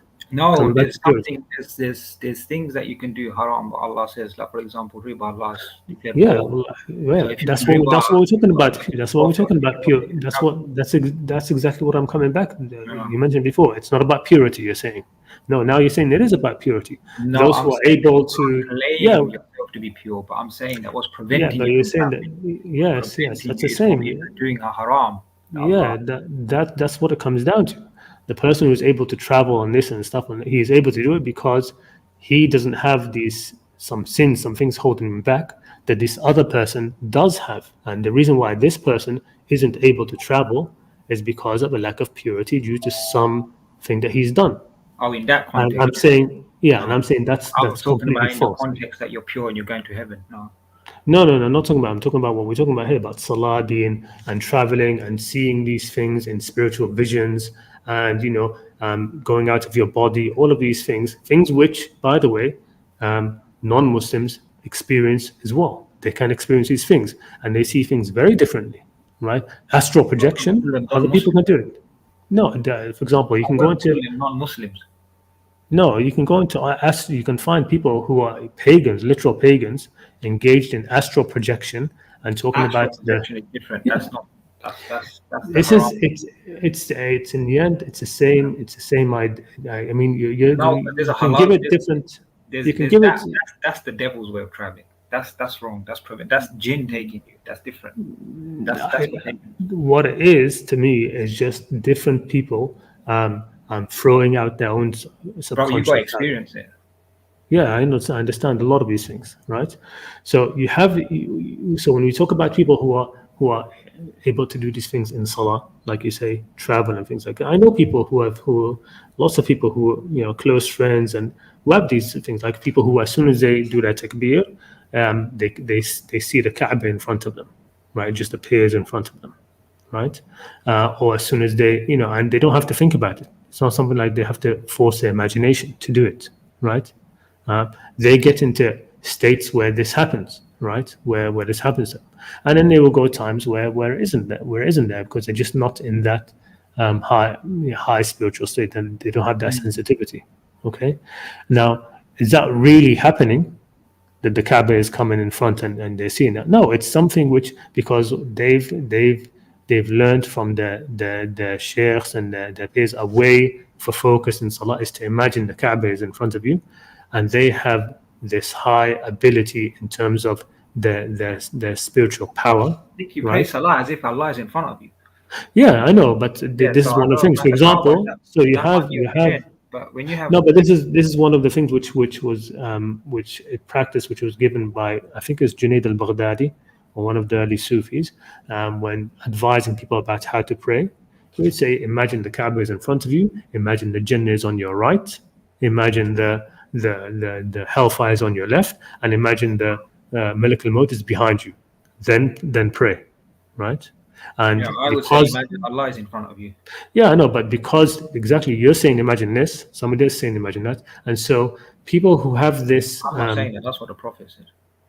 anyway, the people who have the sensitivity, right, the spiritual sensitivity, and they have that Look, spiritual you have to travel. spiritual. You have to. You remember Allah. Allah says, "Look, remember me, dhikr." If you're remembering Yeah, Him, not the Kaaba, you're remembering or hell or heaven. it's not You're in about Him it's not and you're about seeking His help. You're no, seeking His it's not help. about If you want to when seek His somebody help, if you want to seek His help for money, no when somebody is doing health, that. for dunya, then When you can somebody do is that. doing that, my friend, hold on, please. When somebody is doing that, they're not praying to the Kaaba, right? But it's one of the things like by putting yourself So in that if state we come back to of Surah Mulk, the seven heavens, the spiritual heavens, they're interconnected, and it goes back. Even in Ayatul Kursi, it goes to Allah's throne. So how much of it you can travel, you have to be permitted by Allah. It might even just be a little bit. You're in the other realm. I don't know, but it's a gift from Allah to you. No, you So see, this is where I think there's a pagans lot of there's a lot of they travel. this is There's where I think Hizbullah, a there's lot of Shaitan. There's the delusion. army of Allah and there's the army of Shaitan. They travel as well, but they travel. They're traveling with their shayateen to Dajjal. You This understand? is But they're where this is where I think a lot of delusion comes in, right? It's Is not why delusion because no, you but have to. If you haven't traveled, then you won't know. yeah, but let me just explain this because I really do think that a lot of this comes into that. I mean, uh, it does get into a situation where people get into this, into these spiritual visions and these things, and it confirms for them in a way where they think they understand things other people don't, right? And that they are being chosen by Allah to do things which other people are not, and that they are have more purity than this other person who can't. Okay, No, I never said and I'm explaining what I understand, right? I'm explaining what I understand. From being around this for a long time and seeing it, um, um, I'm not and talking about what I the usually You're yeah, talking about. it's not just about the people of Tasawwuf, right? It's anybody. I mean, there are people who are. It's a human. It's about the differences in people, right? When it comes to these things, it's about the differences in people. I don't know if it's about differences in people. I know that Allah says Salah in the Quran, and I think Salah and the Quran is always Salah is not somebody is not assessed by a person's ability to quote unquote travel in it at all. Okay, no way. One person's salah could be 1,000 times better than another person who can, as you say, travel. It has nothing to do with it. Allah is not going to judge somebody on Yawm al-Qiyamah, I never mentioned it. or judge their salah based on whether they could travel or not No, travel. this is not Right? about that. This is about the meaning of Salah. This is not about judgment. How you're bringing all these No, other. but It's not about it's this. like saying no. But when you're saying the meaning of This is salah about what the is Prophet about said. that. The It's Prophet like said that saying Salah that is ascension. He said the Salah is Miraj, not Isra, Miraj. He done Isra wal Miraj. So Salah the is the ascension. the the, Now the mi'raj. you have to say that, look, what the pagans and this, you're talking about Nuh alayhi salam, Samawat, what you're talking about. The Sorry, pagans second. knew about different dimensions, yeah. In the pharaohs, they knew about that.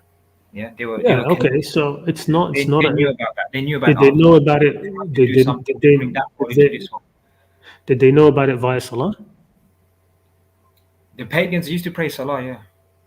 So you can If you look do in the this if you look in the travel. hieroglyphics, they used to pray a Salah. I don't know what kind of Salah they were praying, but they were offering they were doing there's But are you actually saying that they were able to do these spiritual travels through their I Salah? don't know about the evidence. We don't have that evidence what they done. But what I'm talking about is the Quran. If you're talking about pagans, yeah, they used to pray.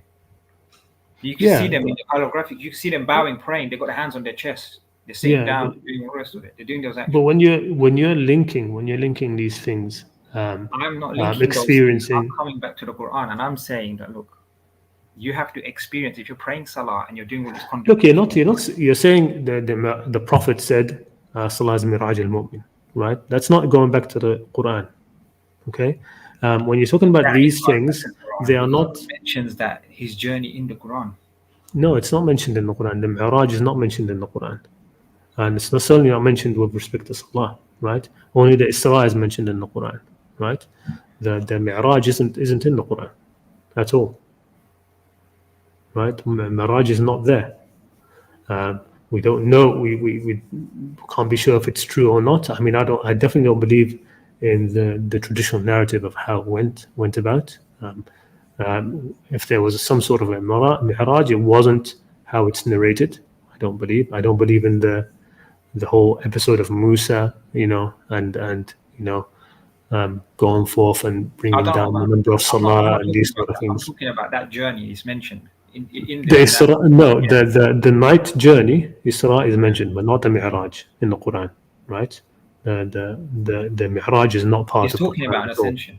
He didn't go around here in that. No, it says الذي أسرى بعبده من المسجد الحرام إلى المسجد الأقصى. There's no Mi'raj. It's from Then the after Masjid that, al-Haram. Yeah, it's not in the Quran. See, this is one of the issues, he right? went to the low tree. It isn't in the Quran, The right? low tree is The not in the Quran. Mi'raj is not in the Quran. The What about the Mi'raj is low not tree? there. He traveled up to the low tree and where the two No, poles no, meet. No, when it doesn't say it doesn't say that that's what he did. It's not about that. You're talking about Surah Al-Najm here, right? Surah Yeah. Al-Najm, which happened before the Isra al-Mi'raj anyway, the actual surah was revealed, right? And it isn't talking about that. I mean, the beginning of it, it's not even, it's describing these things, right? Why is In it described Jannatul Ma'wa, in that thing. to the point But where the two bowls meet? What is that point? yeah, this is something else. I mean, it's not the Mi'raj. It's not telling us this has happened that the Prophet went up into Mi'raj and it was in Salah, and that isn't I'm there. not saying he was in Salah. I'm not talking about that. I'm talking about this is a spiritual ascension here, past the low tree. I mean, we don't know Yeah, spiritual realms, and that's the point. That's the closest yeah, point to creation but and creator. That's what he got to. no. So when look, if you look at it first of all, we don't know. It's not clear who even If you look at those the verses analogy are of the talking two about. bowls where they meet, that point, that's the closest point between Allah and creation. There's no closest when it comes to. It's not about If you get distance, two right? arrows, if you get two bow and arrows and you bend them, right, two semicircles, at that point where it touches there, that's what it's referring. That's the analogy Allah's given, and that is the point where he got to. Yeah, look. So it says, look, when you're talking about It talks the about the low tree as well, and the low tree is in the samawat. It's not here. You don't get again, wrong. these things, it's not mentioned in the Quran like that, right? Yeah, So but you when you should look have. at, if you look at, let's actually look at Surah Al-Najm. So it's, try to remember the verse. So it says, it starts off with Najm إذا هوى, right? ما ضل صاحبكم وما غوى وما ينطق عن الهوى إن هو إلا وحي يوحى علمه شديد القوة, right? The one who was mighty, the mighty in strength taught him. Okay, and then when you read continue of it, it says ذو مرة فاستوى وهو بالأفق الأعلى ثم دنا فتدلى فكان قاب قوسين أو أدنى فأوحى إلى عبده ما أوحى. Okay, ما كذب الفؤاد ما رأى أفتمارونه على ما يرى ولقد رآه نزلة أخرى عند سدرة المنتهى. Right, so it's different. Right, when it says and he saw him in another time in the Sidrat al-Muntaha, it's got nothing to do with that previous part, right? About the Qaba Qawsaini aw Adna, right? It's a different section saying that he saw him another time. And who is this he? It seems to be Jibreel, the one who taught him, right? The one who taught him, because it says Allamuhu Shadid al-Quwa, the one mighty in strength taught him, and then the rest of it seems to be describing the one who taught him, right? That Jibreel who taught the Prophet, right? And then they're saying, and then he saw him another time. So who saw Jibreel another time, right? And you have this even in narrations that what the Prophet saw was Jibreel, right? In these, in when it comes to like the narrations surrounded these verses and stuff. But it isn't. It isn't. Huh? In the Sidrat al-Muntaha, there you go.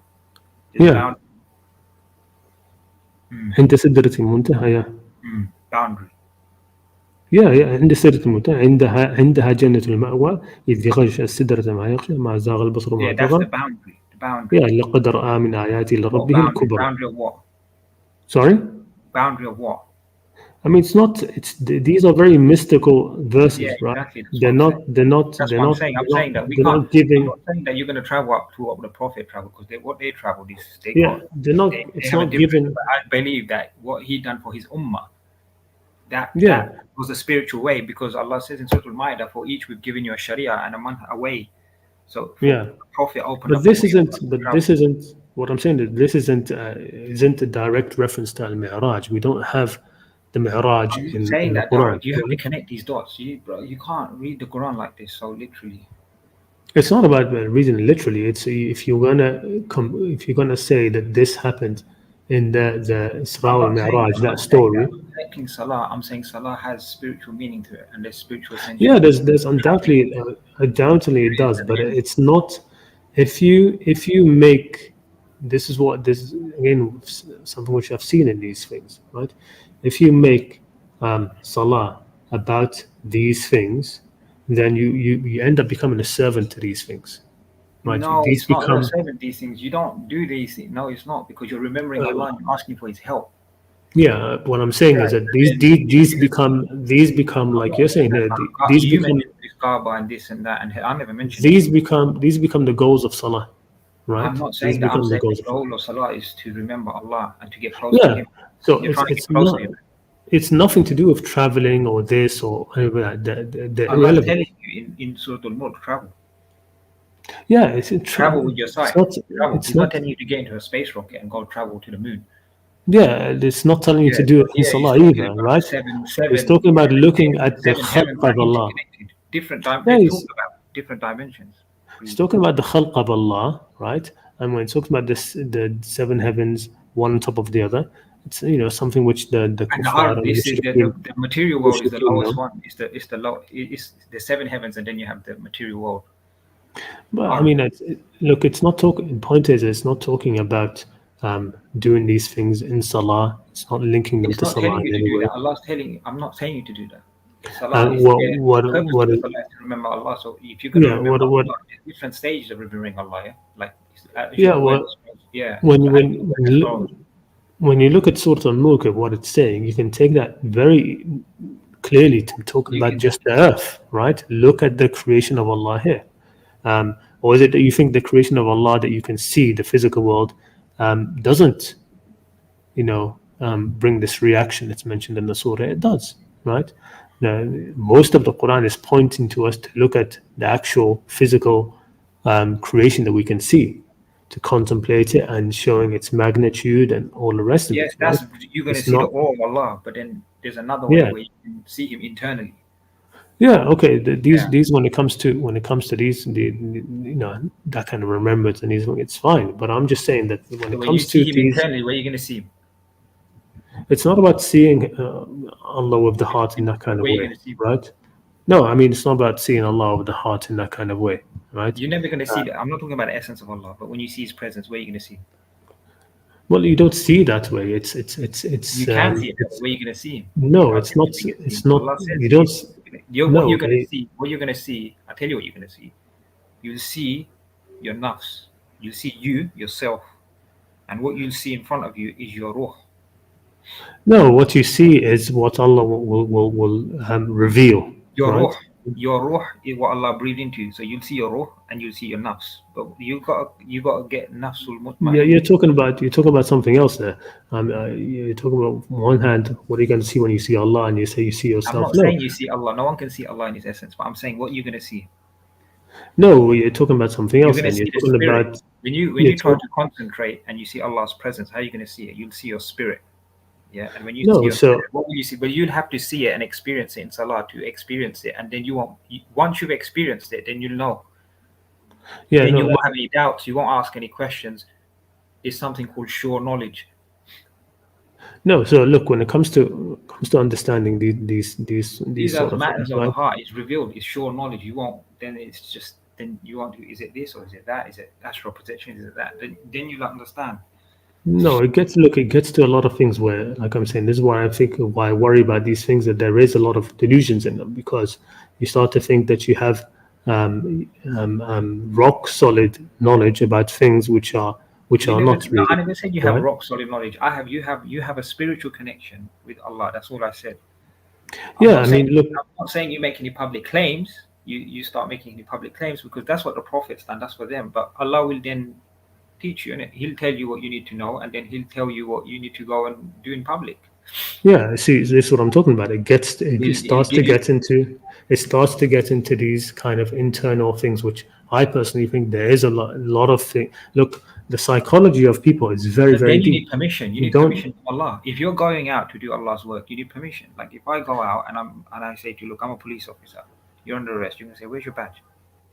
You say, Yeah, look, I understand that, and that's what I'm done. saying. But I'm a diplomat. But where's I've your seen badge? a lot of Just say, yeah. people go through these sort of steps, and they end up, declaring themselves a Mahdi, or Yeah, but you ain't got. telling them But this, or yeah, I'm they say, not no, saying that. Allah told me to do this, or Allah told me to tell you If they this, make or a claim, then Allah told him to do it. Did you see the Prophet in your dream? Because dreams are part of Prophet or and last.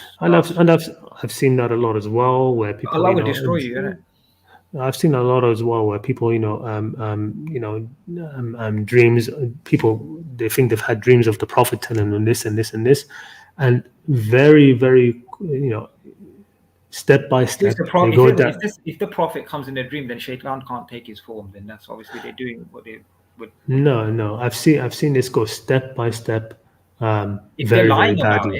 it, then No, not lying, definitely not lying. Firmly don't lie believing that about this something is like that. no, firmly believing that that's what it is. Even people confirming each other what they've seen, right? If you see the Prophet in your dream and the Prophet's instructing you to do And something in public, seeing a prophet in front of them, and multiple people, and saying the exact confirming each what the other person said they've seen. yeah, but They're all like I seeing the said, same thing. there's something for private. Like you can have your connection; it's private, yeah. So it's something No. to do with your daily life.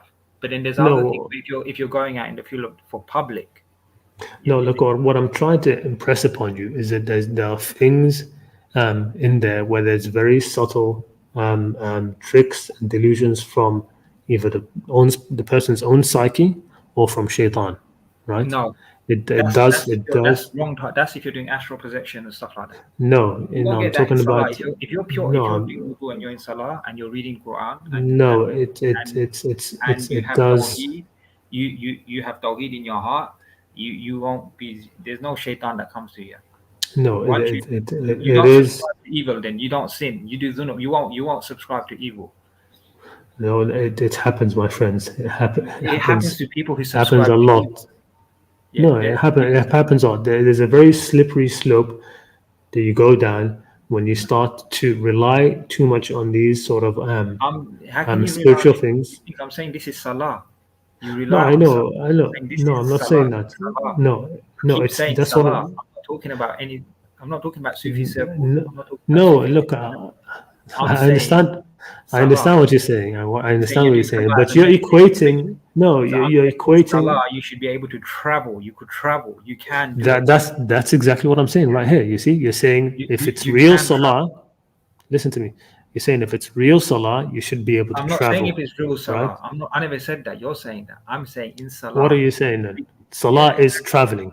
That's what No, you're I saying. never said that. I said the purpose of Salah is to remember Allah. Yeah, now, there's different levels of that. Yeah, if Allah permits, then you reach a stage where you can. I'm saying in Salah you can travel. You can taste the sweetness of Salah. You're on one hand you're talking about you should be able to travel, right? On one hand you're saying no, If you you don't reach a have certain to. stage, if you reach a certain stage in your Salah, you should be able to travel. It shouldn't be too Well, difficult. this is It's again. like me going to the gym and doing like like okay, you're just a starter at the gym, and I've been in the gym for 20 years, so you should be able to do this. That's what I'm saying. Again, see that we're going back to that point that I had at the beginning, that you would look at somebody who's been doing salah for 20 years. Oh my God, you can't quote unquote travel. Your salah isn't up to the I'm level not saying that. mine I'm not is. judging anybody's Salah. I'm just saying that you should just you should be travel. Everyone, look, you're gonna get your own experience, yeah. But the samawats are there, yeah. The arsh is there. Sorry, the kursi is there. Yeah, and look, these things, like I'm just saying to yourself, and advice from I'm just myself, saying, right? Allah is saying in the That- Quran, Surah Al-Mulk, Allah is telling you that, look, yeah, go with your, Allah is saying basar, yeah. He uses the word vision. He says, do it once, do it twice. That is what the verse is saying. And let's not dismiss that verse. There's nothing in there about salah. The verse does not say salah. I know right? I know it's not mentioned about salah. So let's stick with salah then. Let's just stick with something I'm which when we're saying talking that about over salah there, Allah itself. is talking about traveling. Allah is there is talking about the internal side of your heart. Yeah, salah is not mentioned, but we don't study the Quran in isolation with one verse. You connect the verses. Okay, but there's nothing. You can just go to Surah Al-Baqarah and say, the angels, Allah told him to bow down, and they all bow down except Iblis. So he must have been an angel, but he wasn't, because you have to go to the totality of the verses. So when you look at the other verses of the Quran, yeah, you might be able to travel. You might be able to do that outside of Salah. You might be on some another level. But I'm saying Salah is one way where you can achieve that. Yeah, but no, I'm saying no, in Salah, Salah is a very it's very intimate. It's there. Allah says in it is to remember me. Yeah? To remember you, exactly. So it's not to seek your help. Yeah, it's not to quote unquote travel.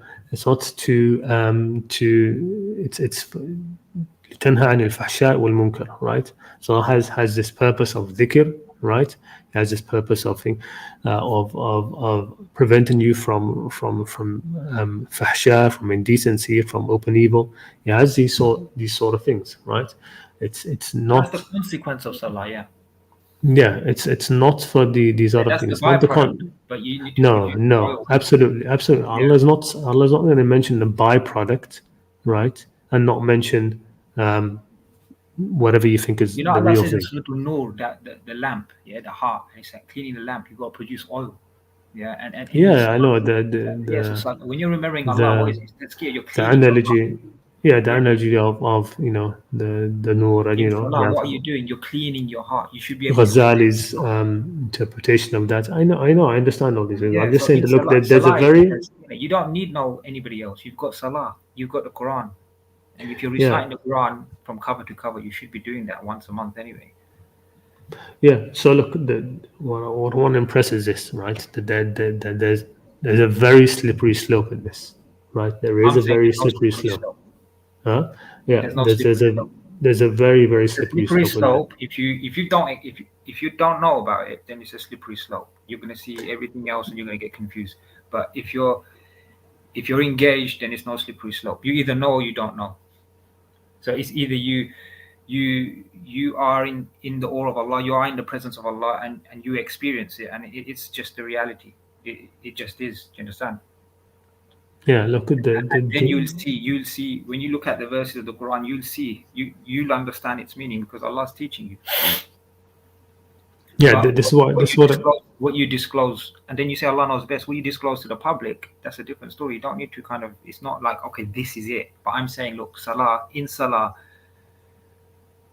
you can't say you can't travel in salah. You can't say that, yeah. You can't say, oh, you're just going to be here. You try to do this, and it's just you're thinking about Allah, and your mind's here, your mind's there, and you're doing that. Okay, fair enough. I'm saying that, but I'm saying, look here.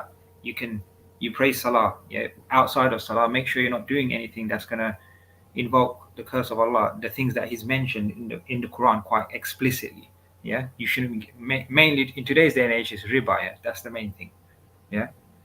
And coming back to that word riba, and shall I tell you how you be prevented? Because you know when you do a riba, they make you to sign a contract, yeah.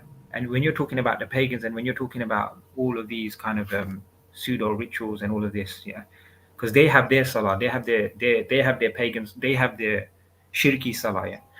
So you sign your name on a contract, and it'll be in a bank, and it'll be in a database, and then they get all of that. And it's on somewhere in an island or some place, and those shayateen of the men and human beings who've made a pact, yeah, Allah says they made a pact, they cast spells on your name by that contract. So when Allah says ilah, Allah says, you explained that in ibadah, and He says, look, you've got one owner, Allah, yeah. So don't sign a contract of riba with the devil, innit? Because once you sign that, yeah, he's got your spiritual soul, he's got you, you've signed that. Yeah, and he's casting spells on you. They're casting spells on you from there. So you can pray and do this, and your mind's here and there, and in your thoughts you've got this and that, and you've got all sorts going on. So you think that the person who has taken, for example, a mortgage or has a loan or has any of Why these does it make you sign a contract? What do they do with that contract? That contract is somewhere. Well, they make you sign a contract because they've given you money, and you have to pay it back. With that contract? You know what they do with that contract? But I'm going into esoteric knowledge here. You have to kind of dig deep because we should be running short for time. They take all of those, they cast spells on it, and because you signed that contract, they've got your soul. They've got it tied. Yeah, Allah says, and you signed it away for what? A few dinars, worldly gain. You signed it away for what? £1 for a few dinar and dirham. You signed it away. You gave it away for dunya. Well, usually it's for like $250,000, $300,000. Whatever it was. But look, when you're issue, doing the real damage of riba. So your spiritual heart. It's not going to be. You know, Taweez and amulets. This is the amulets of the modern age. This is it. When you sign that contract, yeah. This is it. Yeah. No. There's something else lingering there. You got to dig deep and do the research. If you've done research into that stuff, you need to do research into this stuff.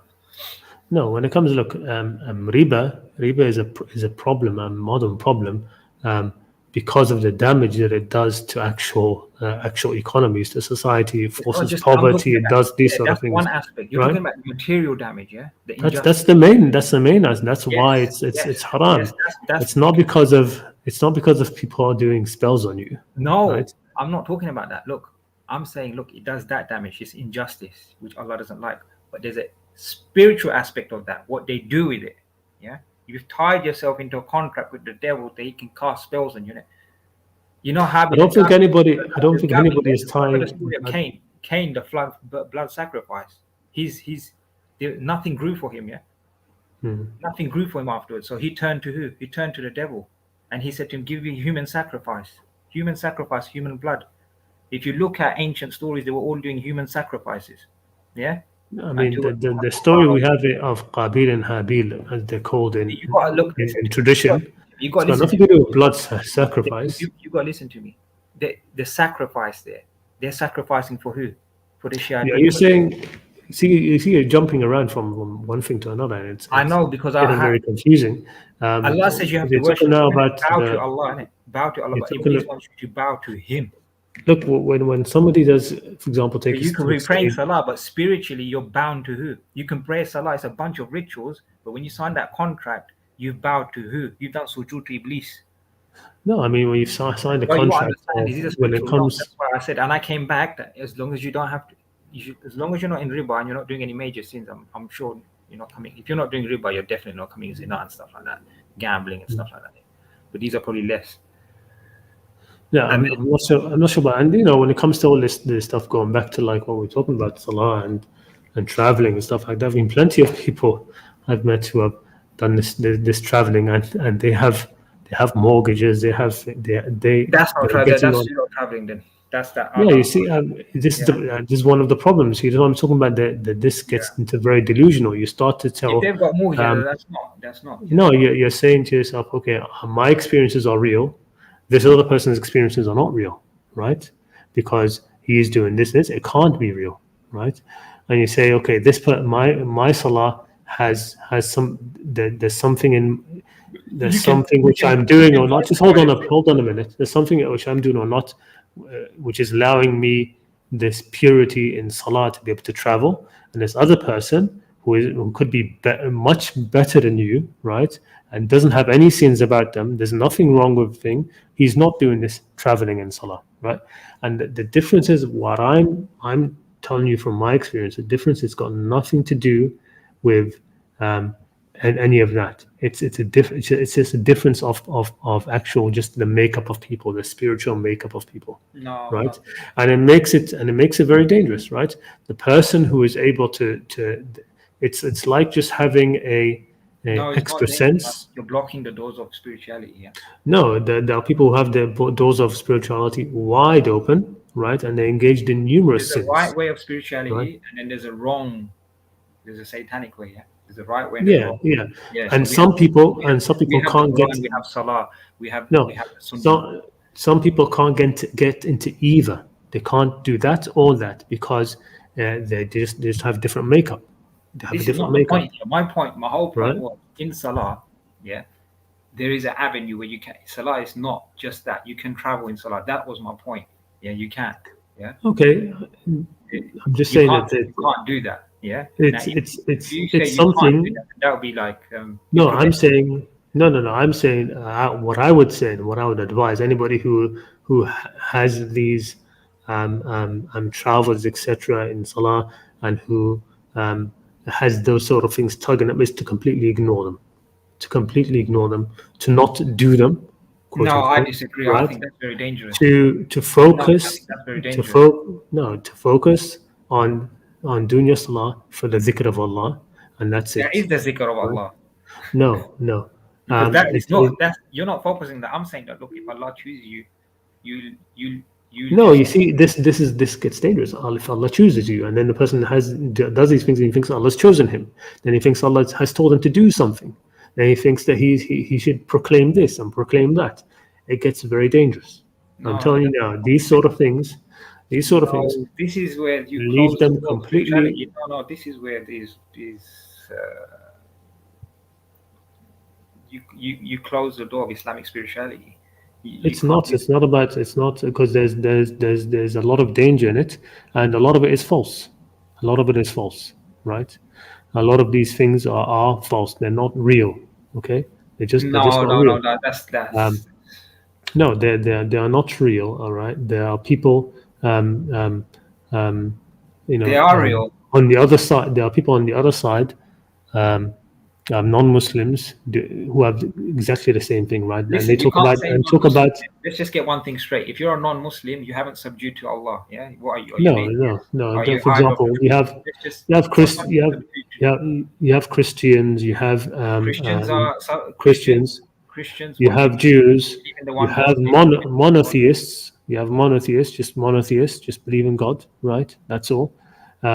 All of whom will, you have among them people who Some will Christians, they, talk about, some will Christians, talk look, some about. Christians believe. Some Christians, they believe that there's a higher power. There's a higher one God. I No, mean, I'm just saying that all of these people are having these kind of they don't have exactly the same quote unquote travels and visions and these sort but of they do things. because Allah They says have that for each of you. they have Allah says in Surah Al-Ma'idah, for each religious community, we created a Sharia and a way. Yeah, yeah they have, yeah. So they yeah, they so don't they they have don't their way. see they They don't have their see way. they don't Have their way. The Christians have their they way. don't We see have our way.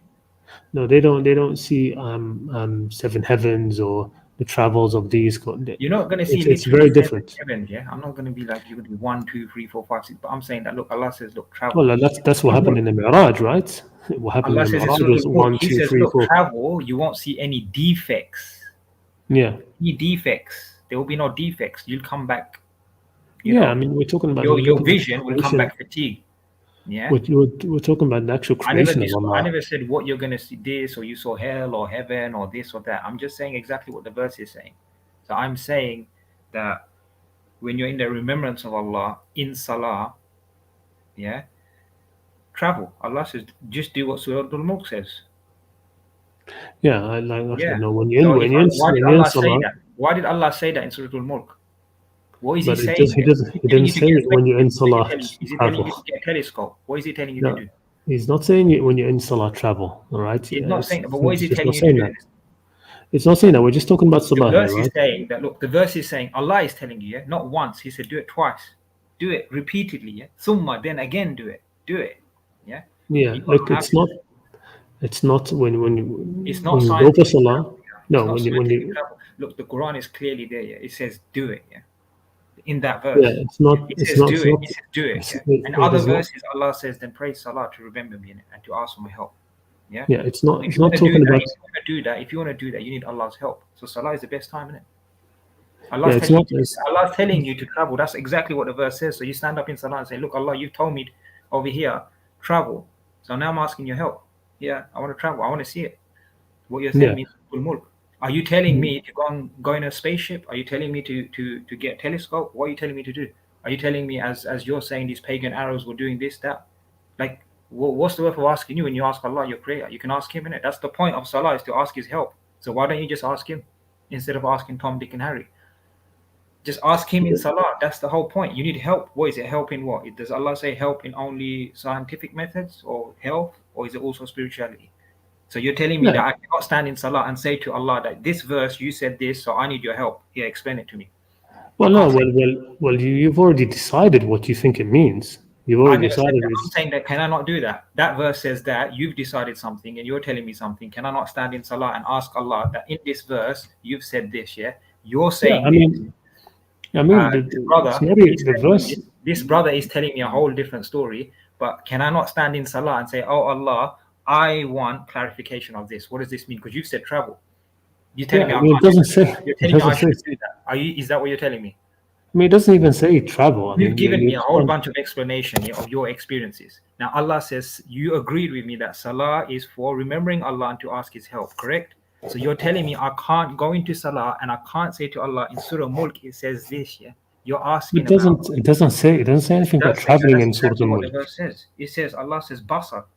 Yeah, that's exactly But what it basar is sight, is seeing. Yes, so Seeing. internal, yeah. So I can ask Allah, what kind of seeing is this? I'm looking with my eyes and I can't see. You're telling me I Well, can't no. Well, ask first, Allah. well, look. It says. I mean, look. It says ma ma Well, I'm tara. asking you this question. It's quite simple. It's not complicated. I'm telling you that when I stand in salah, I can't ask Allah what kind of seeing this is. Yeah, I mean, you're saying it's basar. First of Can all, I or it doesn't can't I? say. Can I or can't I?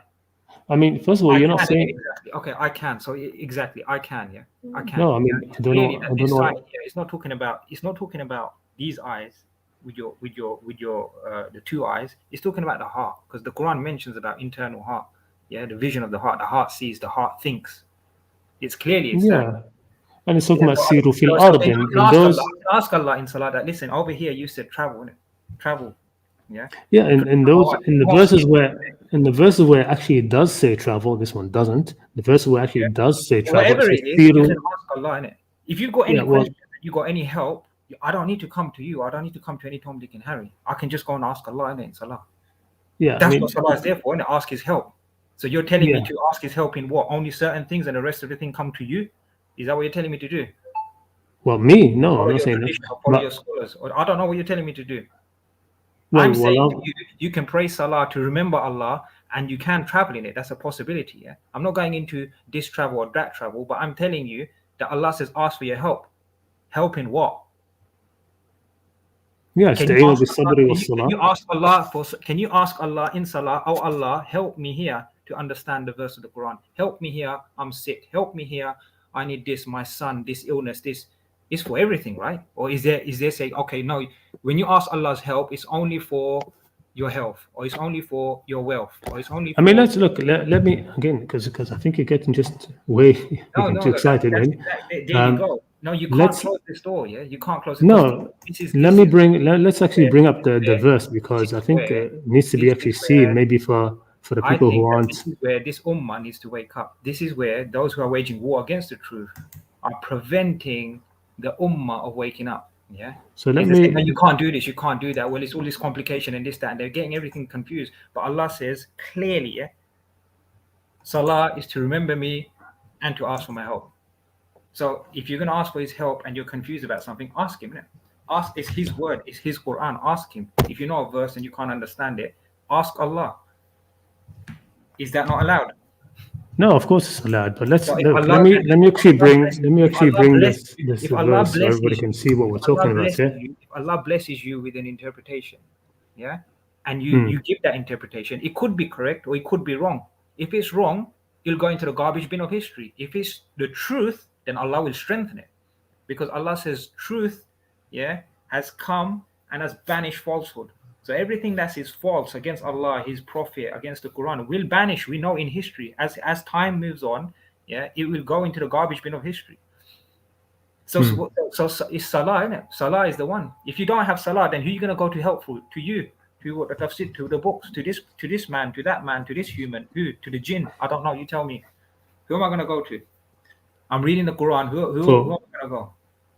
Am I going to ask the jinn? Am I going to ask human beings? Who am I going to ask? The Prophet has now passed and he's in the next world. He's left his sunnah with the meaning of the Quran. He's left hadith, and from the hadith we have to decipher what's right or wrong with the Quran, which is quite difficult. So then whose help do you need? You're doing this out of your own accord. You need Allah's help, don't you? Look, let's learn basic fiqh, you can learn Arabic, you can learn Arabic, you can learn Arabic. Allah's not going to teach you Arabic. If you say Allah's help, Allah help me understand the Quran. Well, He's giving you common sense. Go and learn the basics of the language. Yeah. Okay, so look, let's just stop there, because you're talking about the basics of the language, right? Yeah, the language. Here's the verse. Hold on, my brother. Look, you can do the language. You can go and do an Arabic course. Let's just slow down a bit. The whole thing of what you've been saying about is all about these verses here, right? Here they are, right? Let's look at them. Yes, right? but I'm asking you, yeah. Well, first of all, let's read it. Let's just read it, okay?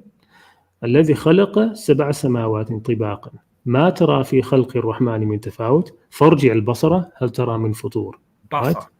Yeah. So there's nothing about traveling, okay? Oh yeah, so look. The vision is traveling, isn't it? Here, look, what is traveling? Look, if you're looking with your eyes, your physical eyes can only see the material. Vision doesn't have to be traveling. But okay, we'll come to that in a minute. You're here. Your eyes. We'll come to that. We'll come to that. Look. No. Look. It says samawat. It says go and see the samawat, not one plural. Yeah, Allah's created 7 of them. Now, you can't do that. Is he talking about your eyes? Look, no, we're talking about here. When you look at your eyes, you're looking around. Do you see 7 heavens? No. The sab'a samawat. The sab'a samawat. You don't see 7 different dimensions. You don't see 7. Yeah, you don't see 7 in front of your eyes. So it's clearly not talking about eyes. It's talking about internal eyes. Yeah. No, now, because look, he's saying to you, do it. It's not telling you how to do it. It's telling you do it. So how do you do it? That is not in this verse. You can't look at one verse. You have to go and look at other verses, and you say, oh, okay, there's something called salah. What's the point of salah? What's happening in salah? There's other verses. What's happening in salah? I'm standing in front of Allah. What? Yeah. Okay. So let's talk about. You have to connect. You can't look at one verse in isolation. What you're doing is that you're looking at one verse in isolation. You say, no, you can't do it. It's problematic, and it's this, and it's that, and it's this. Not at all. Okay. So here, look. I'm not the one jumping around. I'm actually quite coherent. You're the one that's jumping around from here to okay. So here, look over here. It says, "Afalam yasiru fil ard."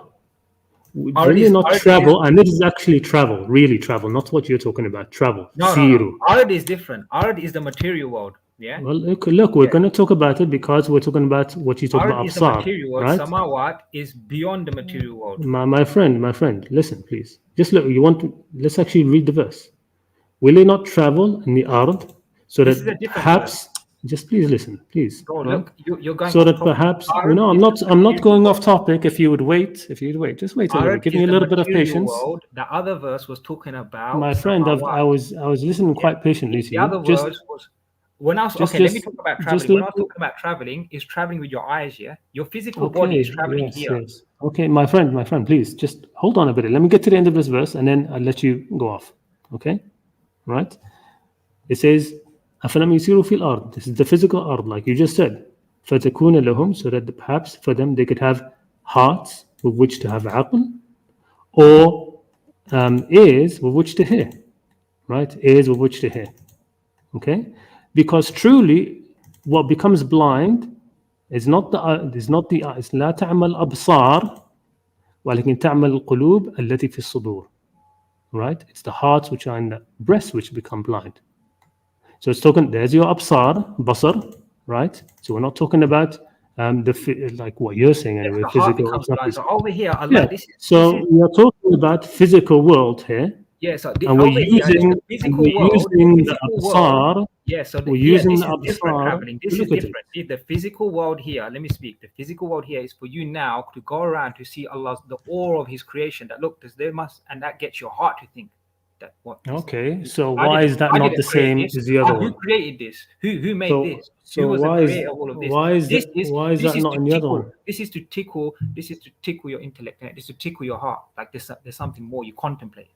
This is just a general verse for everybody. Yeah, we're going now into salah, which is you've passed this. It's not. You've passed this year. You've done this. You're now a believer. You've submitted to Him, and now you've come to the stage of you're a mu'min. Yeah, you're entering salah now. So you obviously know about all of this. You've done wudu. You've passed all of that. Yeah, you're an al-ihsan. Al-ihsan. That's what the Prophet said. Ihsan. Yeah, this meaning of ihsan, and in Hadith Jibril he explained it. He said ihsan is to worship Allah as if you see Him. If you don't, then know that He sees you. Yeah. He explained what that was. Yeah. It's not for me and you to just like give another explanation. Yeah. So I'm saying this is to talk about. This is to tickle you up. I'm saying we're going beyond that now. I'm talking about Surah Al-Mulk, which is Allah is talking about a very specific thing connected to your heart. Yeah. And He says to you, look, do it. Allah says to you, do it. He's not telling you to do it if you can't do it. It's talking about looking at the creation of Allah in Surah Al-Mulk. There could be a whole lot. Look, people give 100 different interpretations of a verse. It means this. It means that. You're saying one thing. The Salaf is saying that. The Salaf, of course, people. But that doesn't mean you don't do it. That doesn't mean that you can't pray Salah and ask Allah's help in understanding a verse. Nobody said that. Where does it say that? Yeah, but I mean, it's just would you rather shoeboarding. Allah says, who's the best owner? Would you rather have two owners, three owners explaining the verse to you, or would you rather have Allah? Who? Tell me. Yeah, but you see, that's what I'm talking about. You want to, and ask Allah. you want Allah is not going to explain the verse to you because You can't the do verse that. is You're telling me Allah can't explain a verse to you. no, Allah is not going to explain a verse to He's you not. because Have you decided that for him? He no, can do because you're not going to get wahi from him. I'm not talking You're about not going wahi. to. Wahi is different. Listen, wahi. There's no wahi. No, I'm not talking about Allah's not going to reveal you a new ayah. Yeah? Look. When you say to somebody that It's the Allah's word going to of Allah. explain, Allah's going to explain something to you. Allah's not going to explain it. The Quran says Allah is explaining things to us already using the Quran. The Quran says it is Quran itself is explaining it to us. The Quran right? says it's wahi. It's wahi. It's wahi in itself. Yeah. So it's not going. Allah's not going to reveal something explaining to you. My word. It's not the word of a scholar. This is where the Pharisees went wrong. The Pharisees, because they built a hegemony over the word of Allah. So it's Allah, the Pharisees, and the people. Now, is that what you're trying to do? Are you trying to say it's Allah, you, or the scholars, or somebody else? No. I'm saying that look, the words of Allah are. Say, look, you can say that this verse means this according to what Allah what Allah's put in me. What I've looked at this verse and what Allah's put in my heart. I think it means this. No, I mean there you're speaking in Allah's name. Allah's put this in my heart. He hasn't put anything in your heart. Okay. Allah says what Allah has given you, what Allah has given you is aql, intellect, and the ability to actually understand what is being said. How though? Right. So if you're not asking in Salah, how? If you're not asking in Salah, how? If you think that the only way for you to understand the Quran is to ask Allah, and then what pops into your mind. I'm not saying that. Pops into your mind, you attribute to Allah. You read a bunch of books. No, look, I'm saying, look, be careful of attributing what you think. What's coming to I'm saying and saying Allah has explained it to me, or Allah has taught this to me. No, I'm saying that I'm not being. There's nothing to be careful because it's insight. You need basar. Allah says insight. If Allah gives you nur and insight, yes, you can have some insight into things, right? And you can explain it to other people who will also understand it because it's something you can understand, right? That's the point of it, right? You can explain it to other people and people will understand. You can't say you can't do this. You can't say, oh, you know what? Don't do it in salah. Don't ask Allah's help in salah. So don't say to Allah, oh Allah in salah, oh Allah, I need help. You've repeated that a lot. Nobody is saying that. I'm just saying that don't say that Allah has taught you this or Allah has taught you that, right? Don't make that claim that this thing that you have, this explanation or this understanding you have is something that Allah has taught you. Allah hasn't taught you anything, right? Allah doesn't. You're telling me Allah can't give you true dreams? Well, how first of all, how you can know it's a true dream in the first place? But it's not. Allah's not going to give you. There's one from Allah, there's one from Shaitan, and there's one from your nafs. Yes. And one of the signs of spirituality is that, like Yusuf alayhi salam, that you can interpret dreams correctly. Yeah, I understand. How do you know it's true dreams? Is that whatever you interpret will come to pass. Yeah, but we're not talking about. This is where, when I was talking to you and I was telling you that, look, bro, Allah says clearly in the Quran, there's muhkam and there's mutashabih. Some verses that are clear, clear cut. That's the rope of Allah. You can't divide the ummah with that. And I said, look, there's some verses that are mutashabih. Now, those people who got diseases in the heart, they go to the mutashabih to divide the ummah. Like the Shia, they say, oh, look, the claim of imamah is to do with bloodline, and the Quran clearly says in the muhkam it's not. When Ibrahim made the dua, he said, look, Allah says, I'm not going to give the mulk to those who are unjust. So clearly it's not. So what would you say if they said that Allah has taught them that they prayed in salat? This is the muhkam, because the muhkam is quite clear. No, but the girl saying, "No, this is what we're saying here." Look, my point is that if they said Allah said they're going away from the muhkam, because the muhkam, Allah says, "I'm not going to give it to the unjust." Yeah. So well, what about it's not based on bloodline. It's not. No, I'm not talking about this specific thing. I'm talking about anything in the Quran where they decide to give an interpretation and then they will say. So first thing you have to declare.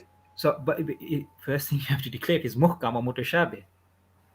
Okay, let's say they were talking about mutashabih and they're getting mutashabih, then you cannot divide the ummah on mutashabih.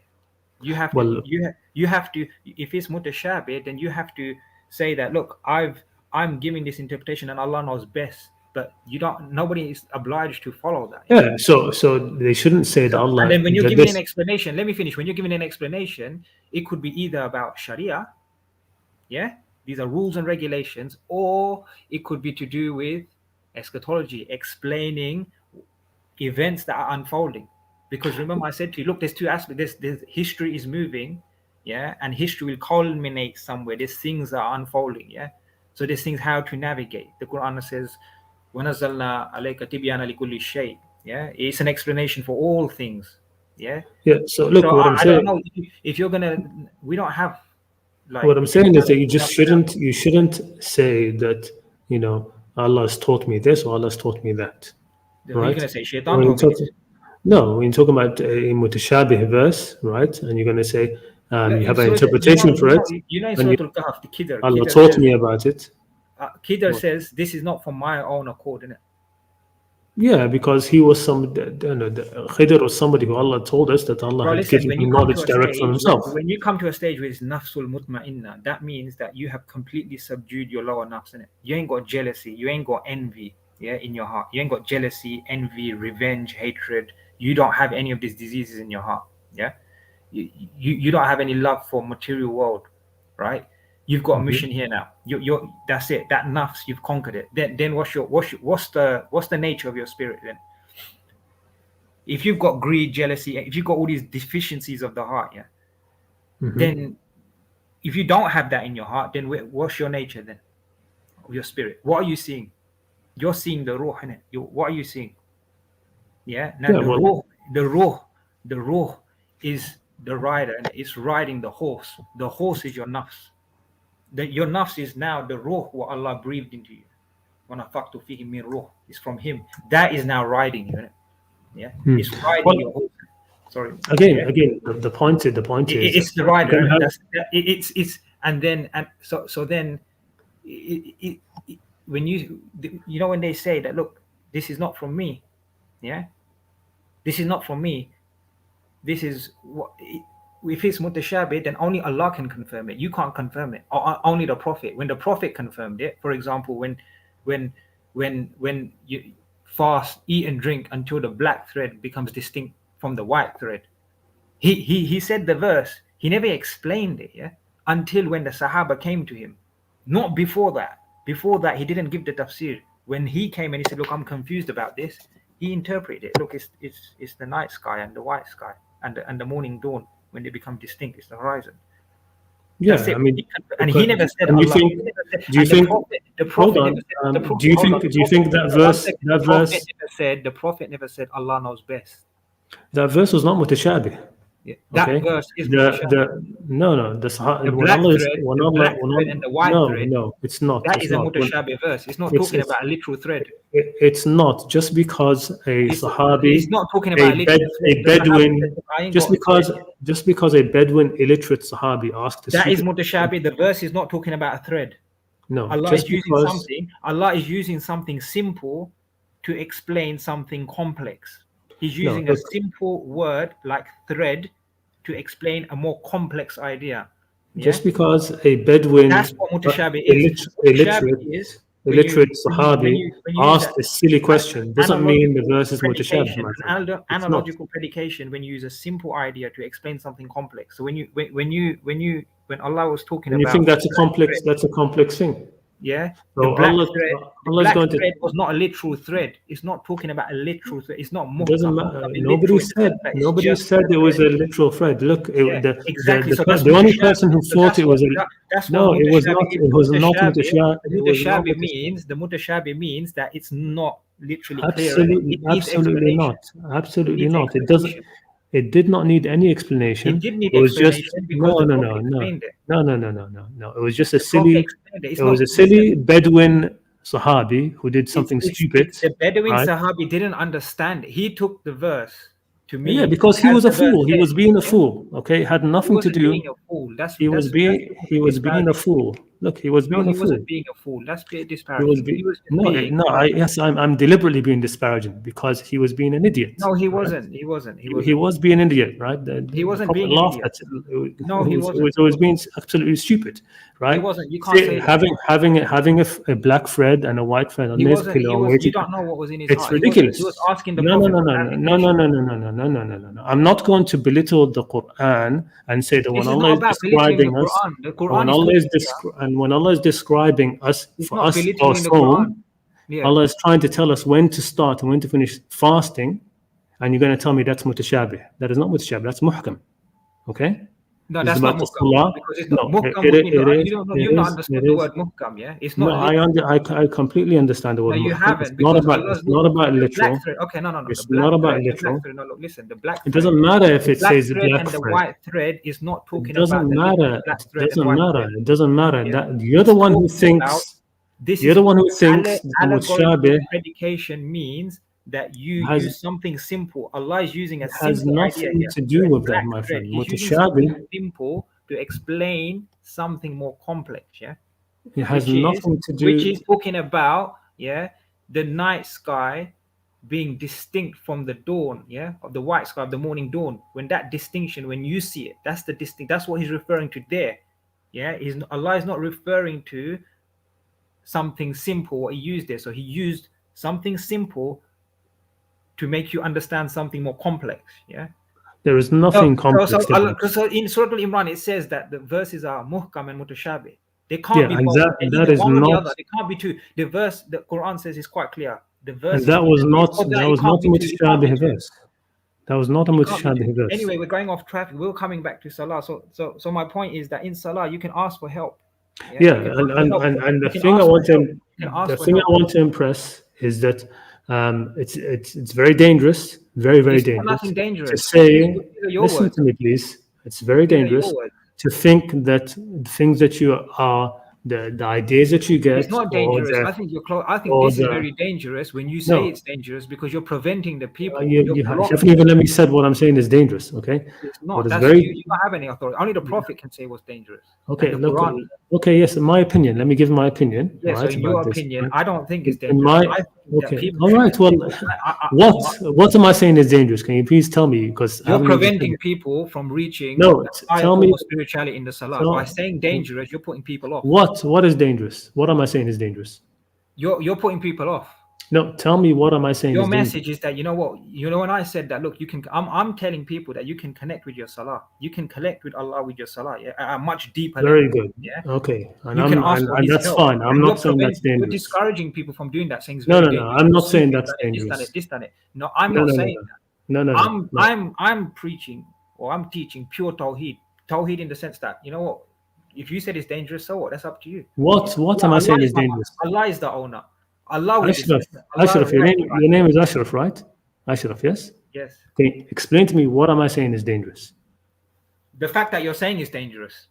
The fact that you're saying that when I said that, look, you can travel in your Salah, you can see, you can open up your eye, and you kind of dismiss that verse in Surah Al-Mulk, say, it's not talking about that. It's not talking about that. But that's very dangerous because there you kind of like, who told you this? Who told you this? Listen, now let me explain to you what I actually think is dangerous, please. Okay.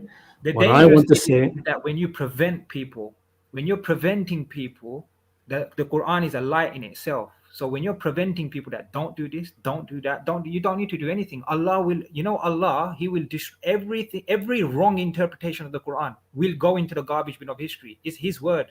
Yeah. He will raise it supreme over all falsehood. We don't need to worry. You don't need to be the police. I don't need to be the police. Fine. Let people connect with the Quran. Let people connect with the Quran through their Salah. Let them wake up. Yeah. Yes. Inshallah, they do. Let them ask Allah's help. Yeah. Okay. Let them travel and let them see. If they see that, they see that. Okay. Yeah? But let me say this, please. And I'm going to add to that. If it's when you do travel and it's something private, you'll know because it's private for you. And you won't disclose. If you go around blabbing it out to people, then I don't know if you're supposed to be doing that because that's even worse. You're going to get yourself into deeper delusion. But yeah, exactly. But if there's something, but then I'm saying to that, look. But if you're tasked with something, Allah will inform you. in the form of a true dream, a true dream. And we said, how do you know that? And I said, look, if you've reached that stage, you'll know that, and then you'll be, if you need to disclose something to someone, you will by the permission of Allah. No, How see, do you now, know now, that? now, How do you now, know that? Is because you've reached a higher consciousness, and you've no, reached that stage. so that's another dangerous thing which I will talk That's about in a not minute. But, dangerous. no, it That's is not dangerous dangerous because that to person believe there, yourself. that person there is not involved in any sin. He's at a stage No. where he's not subscribing to evil. He might do dhunub, yeah, dhanaba. He might do that. He might worry about the past and think about the future. Human No, aspect. He's it is not doing very, evil. He's not actively engaging evil because his nafs is subdued. Is past that, yeah, or at least to some no, degree. look, it is very dangerous for somebody to think that they are being given commands by Allah I never and to said go you're out being and do commanded. it, I right? never said that. Or being told to do this, or think that they are being given interpretations by Allah, right? Allah can Or that command Allah is anything that teaching He wills. them, right? That can be very, very dangerous. Allah Okay? can do what He wills. He can even Yeah, give wahi to yeah, a but bee. He can even yeah, give wahi to anyone He wants. yeah. But I'm just saying that look, that Yeah, He can it's a very inspire a bee. dangerous. Can He not? It's a Can He not very inspire a bee? it's a very dangerous Can He not inspire a bee? road Does He to not go. say He inspires a bee? Yeah, but look, it's a very dangerous road to Yeah, go but this down. is where Right? I feel traditional Islam has cut off spirituality. When you say it's very dangerous, because you know what, it bypasses all these. It cuts out No, these scholar. no, it just it I, gets what it does because like I said, I've seen people get into this where they start to really believe that they have this mission, and then and they start slowly, right, step by step, and then they think that Allah is talking to them in their dreams, and then that they have to go and do this, and then they have to do this, and very, very quickly they become very, very delusional, right, and it becomes a very dangerous path, very, very dangerous path. Okay, um, No, I because don't. I don't it's think so. I not. don't know about. Look. I said, look. What do you mean by delusion? This is not delusional because what do you mean by delusional? You just kind of just skipped over it. I'm not saying that. I'm saying you're connecting You inside. like what I mean is, for example, like you're saying that you can have a verse of the Quran and you call it mutashabih, and then you think that you're I never being said told. that. The Quran is that's a claim of the Quran. Yeah, it's in Surah Imran, verse number 7. Allah No, says the I'm not. verses are No, muhkam and mutashabih. Allah has distinct. yeah, He's made that distinction. Yeah, He's yes, I made know that that. distinction. And you know what? The Prophet never sat down and he said all these verses are muhkam, all these verses are mutashabih. Yeah, The Prophet never done so that. The Prophet never done that. yeah, Yeah. so what I'm So saying so is so that so it's upon the reader when having he's reading it. no, but thinking that you are receiving that Allah is teaching you the correct interpretation of the mutashabih, that is dangerous. Okay, Okay, so I'm not saying that. this is one of I'm the not saying projects that. of shaitan that you I'm not say saying about that. Allah, I'm that not which you saying do that. not I'm know. saying what the verse says. What the verse says, yeah, the verse says, first you believe it's all from Allah. I'm not Yeah, saying you use you're mutashabih. saying that you I'm not can. saying you use mutashabih, yeah, to divide the ummah. Doesn't That is matter if you dangerous. Yeah. doesn't matter if you're dividing No, the no, ummah that is or not. dangerous. I'm not talking about public events. Yeah, that is Even which is public. Yeah, public or private, my friend. You private is cannot. different. No. It's Private also is different. dangerous. No. It's also Private dangerous. is different. No, private is different because I said, look, this is where the Shias went and they used a mutashabi understanding of the Quran to divide the ummah. They said no, it's No, based on look, bloodline. the Shia They, don't in a even use that nutshell, for that. they said it's based on bloodline. This is the main dispute. Yeah, it's No, based on bloodline. it's not Yeah, it's not the main dispute. The main dispute is from Ghadir Khum and the Prophet setting up Ali as the caliph after him. all That's where right. the So main which is dispute is from, bloodline, right? right? Which is bloodline, right? No, it's not because of Which is blood. bloodline. They believe that the imamat is in bloodline, right? Yeah, they think that the Imam, the 12 Imams, bloodline to the Prophet, bloodline yeah, Ali, bloodline to the they Prophet, bloodline to the no, they Prophet. think, yeah, the 12 Bloodline to the Imams. Prophet, bloodline to the Prophet, which is not explicitly mentioned in the Quran in the Muhkam. They use mutashabi. Well, They well, go to no, the I Quran mean, and they there explain the is, Quran. They explain it in a mutashabi way. Yeah, to divide no, the ummah. That imamat is based on that the Imam isn't exactly as based I on was that. saying. But the Quran is explicitly clear in Muhkam, where Ibrahim makes the dua and he says, no, it's justice, not bloodline, not your progeny, they won't get it if they're unjust. So Yeah, but that's justice. still bloodline. That's still progeny, right? No, It's just that no, it it's not the excludes the progeny. unjust. He No. said, give it to my progeny. He said, give it to my progeny. Allah said, I'm going to give it not to the unjust. Justice. Yeah. It means it's still the progeny, because numerous. You're talking about muhkam. There are numerous verses which talk about the progeny. Progeny. No. There are numerous verses talk about the progeny of Ibrahim and the progeny of Imran, the progeny of Nuh. ذرية بعضها من بعض. You know, ذرية, one from the other, right? But anyway, look, that's not what I want to get into. It's based on justice. It's not based on bloodline. Yeah. Look, I'm just saying that you have to be very, very careful in thinking. I think public or private to think that you are being taught by Allah the meanings. I never said that. That's it. You're putting words in my mouth. I'm saying this is what I'm saying. You're saying something else. You're saying you can go into Salah and ask Allah to teach you this verse or that verse. Allah says in the Quran, He says Salah is to remember Him and to ask for His help. So I'm saying, yes, you're saying you can ask for His help to teach you, and He will teach you, right? I'm saying, so He can't teach you then. Who human beings are going to teach you? Who He's going to teach you? No, Allah is not going to teach directly anybody the meanings of other verses in the Quran. So who gives the meaning of the Quran then? Who gives it then? The Quran is for us to contemplate, right? Yeah, but where's the meaning coming? No, the Quran. In Surah Al-Kahf, Allah says, if you were to get the trees into pens and the oceans into ink, you can't exhaust the word of Allah. The meaning. Yeah, kalimatullah. That's the kalimatullah. Hold on. Let's look at the Sunnah. Yeah, let's look at the Sunnah. There was the hadith. Yeah, about one of the companions when they went to give dawah to a tribe and they didn't give him hospitality, and that tribeman, he was bitten by a snake, and he read Surah Al-Fatiha, just shifa. The Prophet asked him, where did you get this from? If you look at the hadith, I'm paraphrasing here, I don't know it by heart, and he said to him, give my share in that. I know that Sahaba, he from his own reading of the Quran realized, from his insight, that there's shifa in Surah Al-Fatiha without the Prophet telling him. That's the miracle of the Quran. Or they would have said that, you know what, this is the Prophet's word. If he said everything and he explained it, they said this is not a word of Allah. This is one man's word. He made it up and it's his meaning.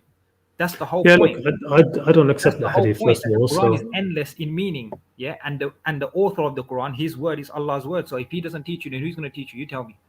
That's got nothing to do with that. When he talks about there's knowledge coming in the Quran. There's new meaning. There's new knowledge coming in the Quran.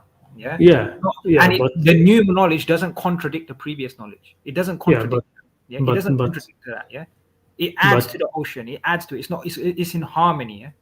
Yeah, but nobody's going to be taught it, right? It's not going to be taught it like that. You're going to be. So if you're not that man who I don't accept the hadith. You're telling me, if you stand the man who used ask Allah, Allah, tell me what this means, you can't even do that. So you can do that. No, you can. And then what do you do as a student? So let's look at it. What does he do? What does that man have to do now? That person, he's going to have to learn how to read Quran. He's going to learn how to learn Arabic. Allah's not going to say, if you say to Allah, it doesn't work. Come on, let's just be adults here. We know that you got to do a certain part as a student. Your bit, So if you say to Allah, I want to learn the Quran, I'm going to stand in Salah, teach me Arabic. So he's not going to put Arabic in and then tomorrow you wake up and you know Arabic. No, that's not going to happen. You have to. Okay, so yeah. So you'll have to do your labor, learn Arabic, learn the basics, learn tafsir, learn all these principles, and you've learned all of that. You've got all the books. You're reading all of that.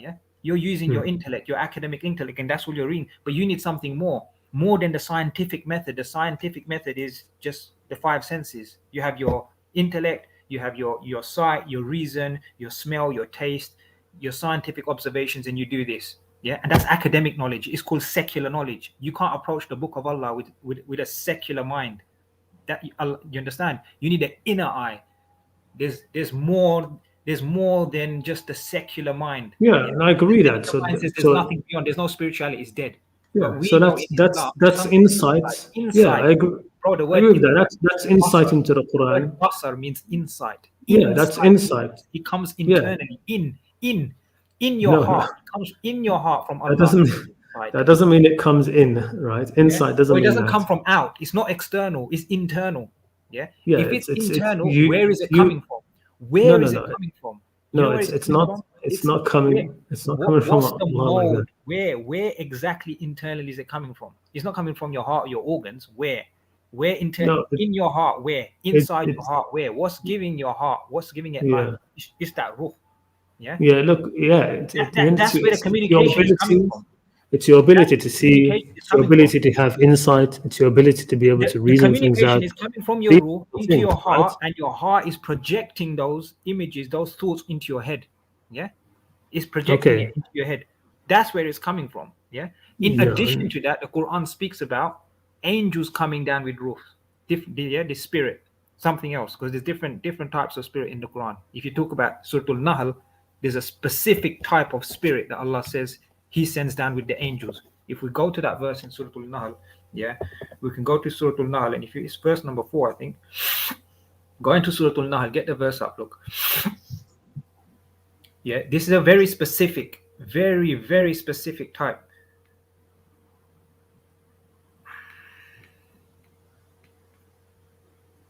Surah Al-Nahl, the B, yeah? It's verse number 2. He sends down the angels with the ruh from His command. This is from Amr, His command, yeah? So it's not khalq. It's not from creation. This is from His Amr, yeah?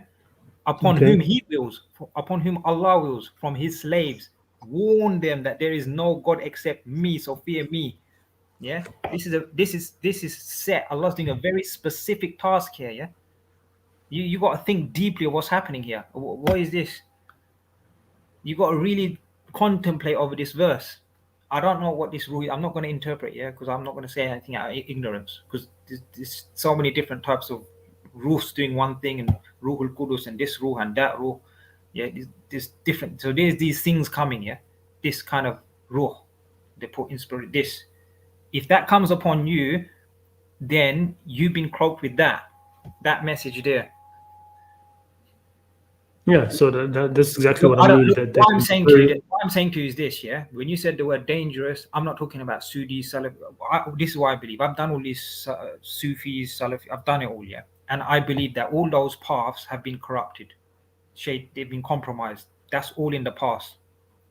That's done. Yeah, they've all turned that into kind of, you get a sheikh in the middle and you end up worshipping him.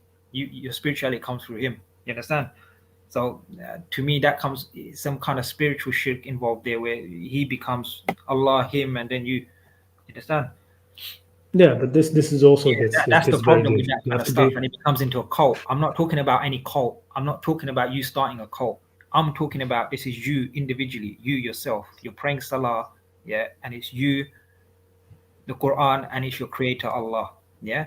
After that, it's the prophet. Now Allah says He's sent down to purify you, to teach you the book, and to give you wisdom.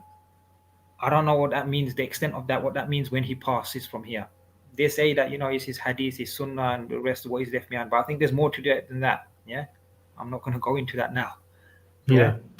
Yeah. Look, my friend. Look, what I just don't say at the end. You have to be very careful of these things, right?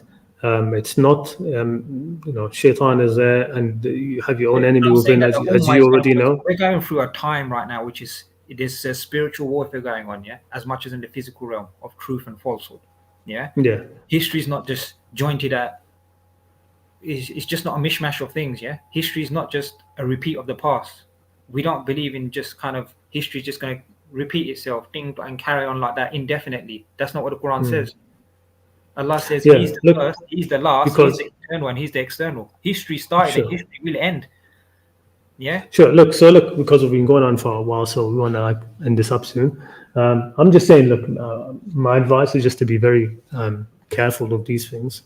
I'm saying there's no when it comes to these. No, yeah, okay, but let me just give you my advice and take from that. I don't need to, because your advice is relevant, brother. If you've experienced it, then what's your advice? Okay, but I'm just saying, look, take that from what you will, you or anybody who's listening, that when it comes to these spiritual experiences, don't let them influence you from the tried and tested known things about guidance and misguidance, right? Don't let that influence you from that, or from or giving letting them trump what you can understand rationally and see with your eyes and your hands, and that's what you're going to be tested on. That's what you're going to be called to account upon, right? And to be very careful of any kind of sort of like thinking that you're getting something very, very special, right? Some sort of spirituality, things which are very special, and especially be careful of thinking that it's above what others are getting, or the others are not getting it because they have something in their past. I'm saying that if you right? think you're above, you're bringing this, you're interpreting it like the way Shaitan interpreted it. Where he said, "I'm better than you." I'm not explaining it like that. Yeah, I'm saying, look, we're all equal in the eyes of Allah. Yeah, maybe you weren't, but we stand in front of Him. We all stand equally. Yeah. Yes, now, I know, but look, I heard this. Maybe there is a kind. Maybe I'm wrong, but I heard some of that. I heard some of that in the way you talked about how we're experiencing Salah. a time right now.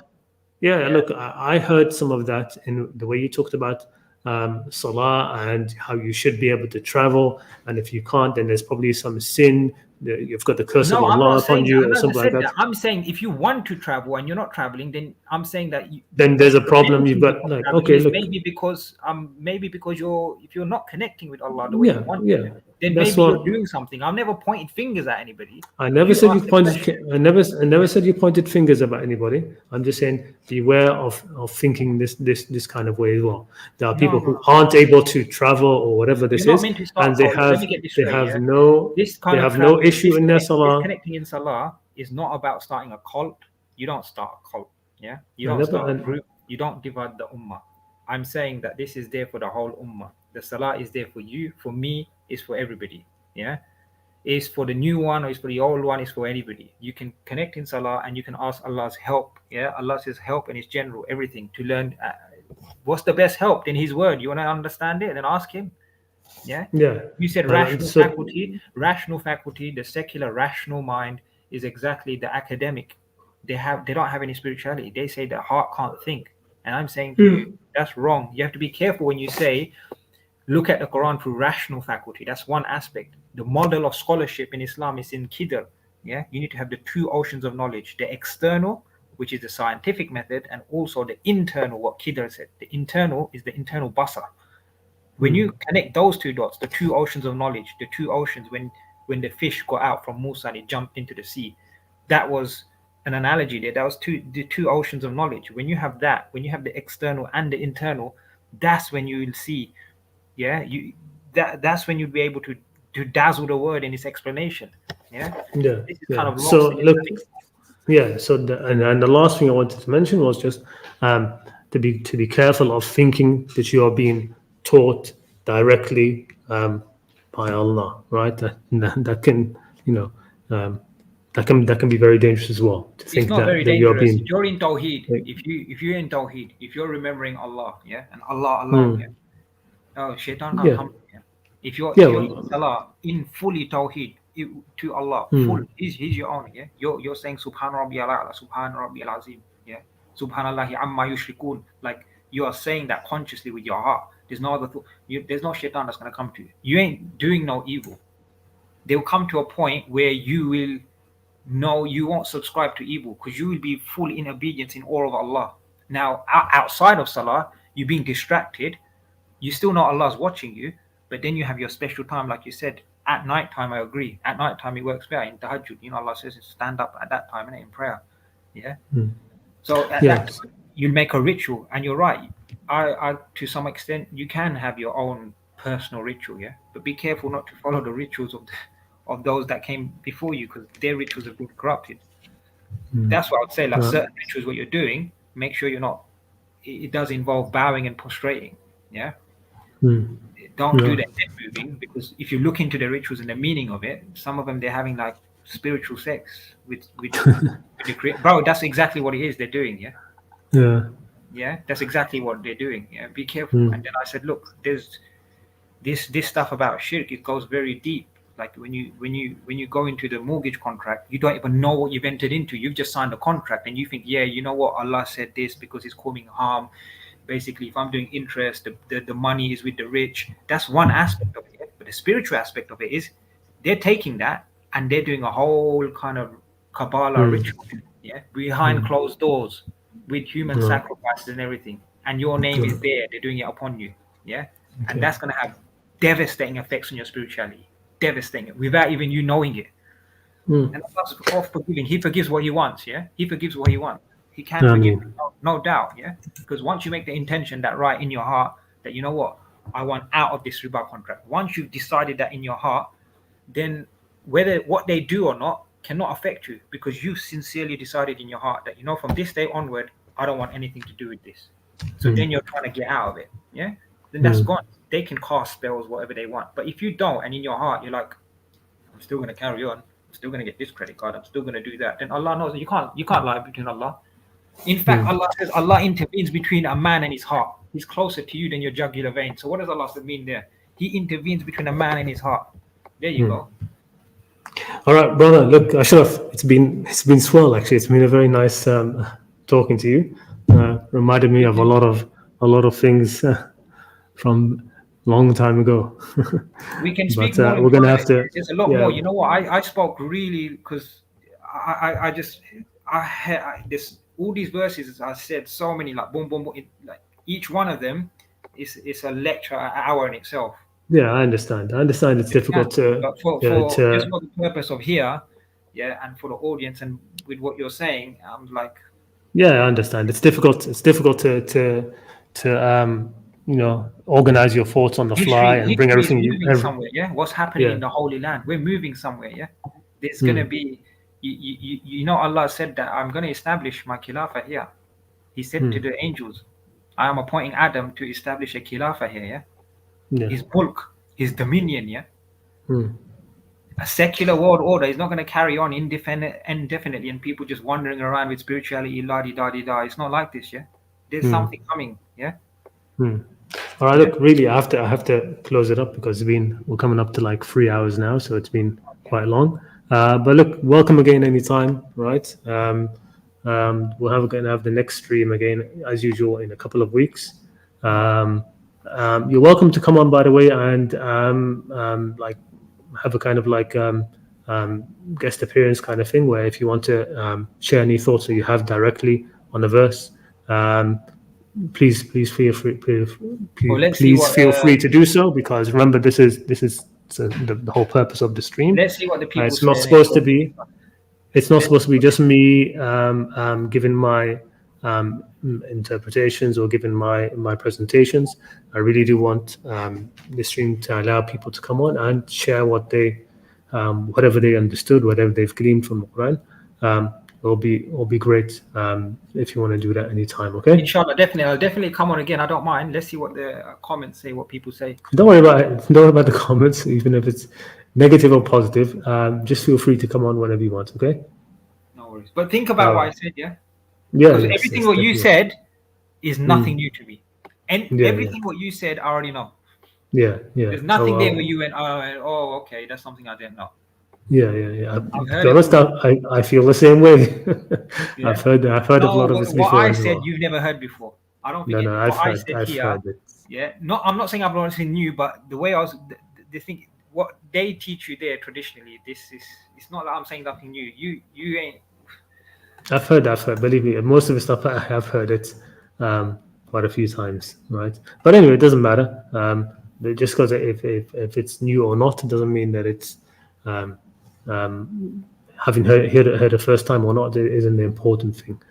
But anyway, thank you again, Ashraf, for coming on, and everybody else. Thank you so much for still being with us. I still see there's 16 people still watching, so we've held their interest. To explore shirk. Yeah. We've held their interest at least, right, Ashraf?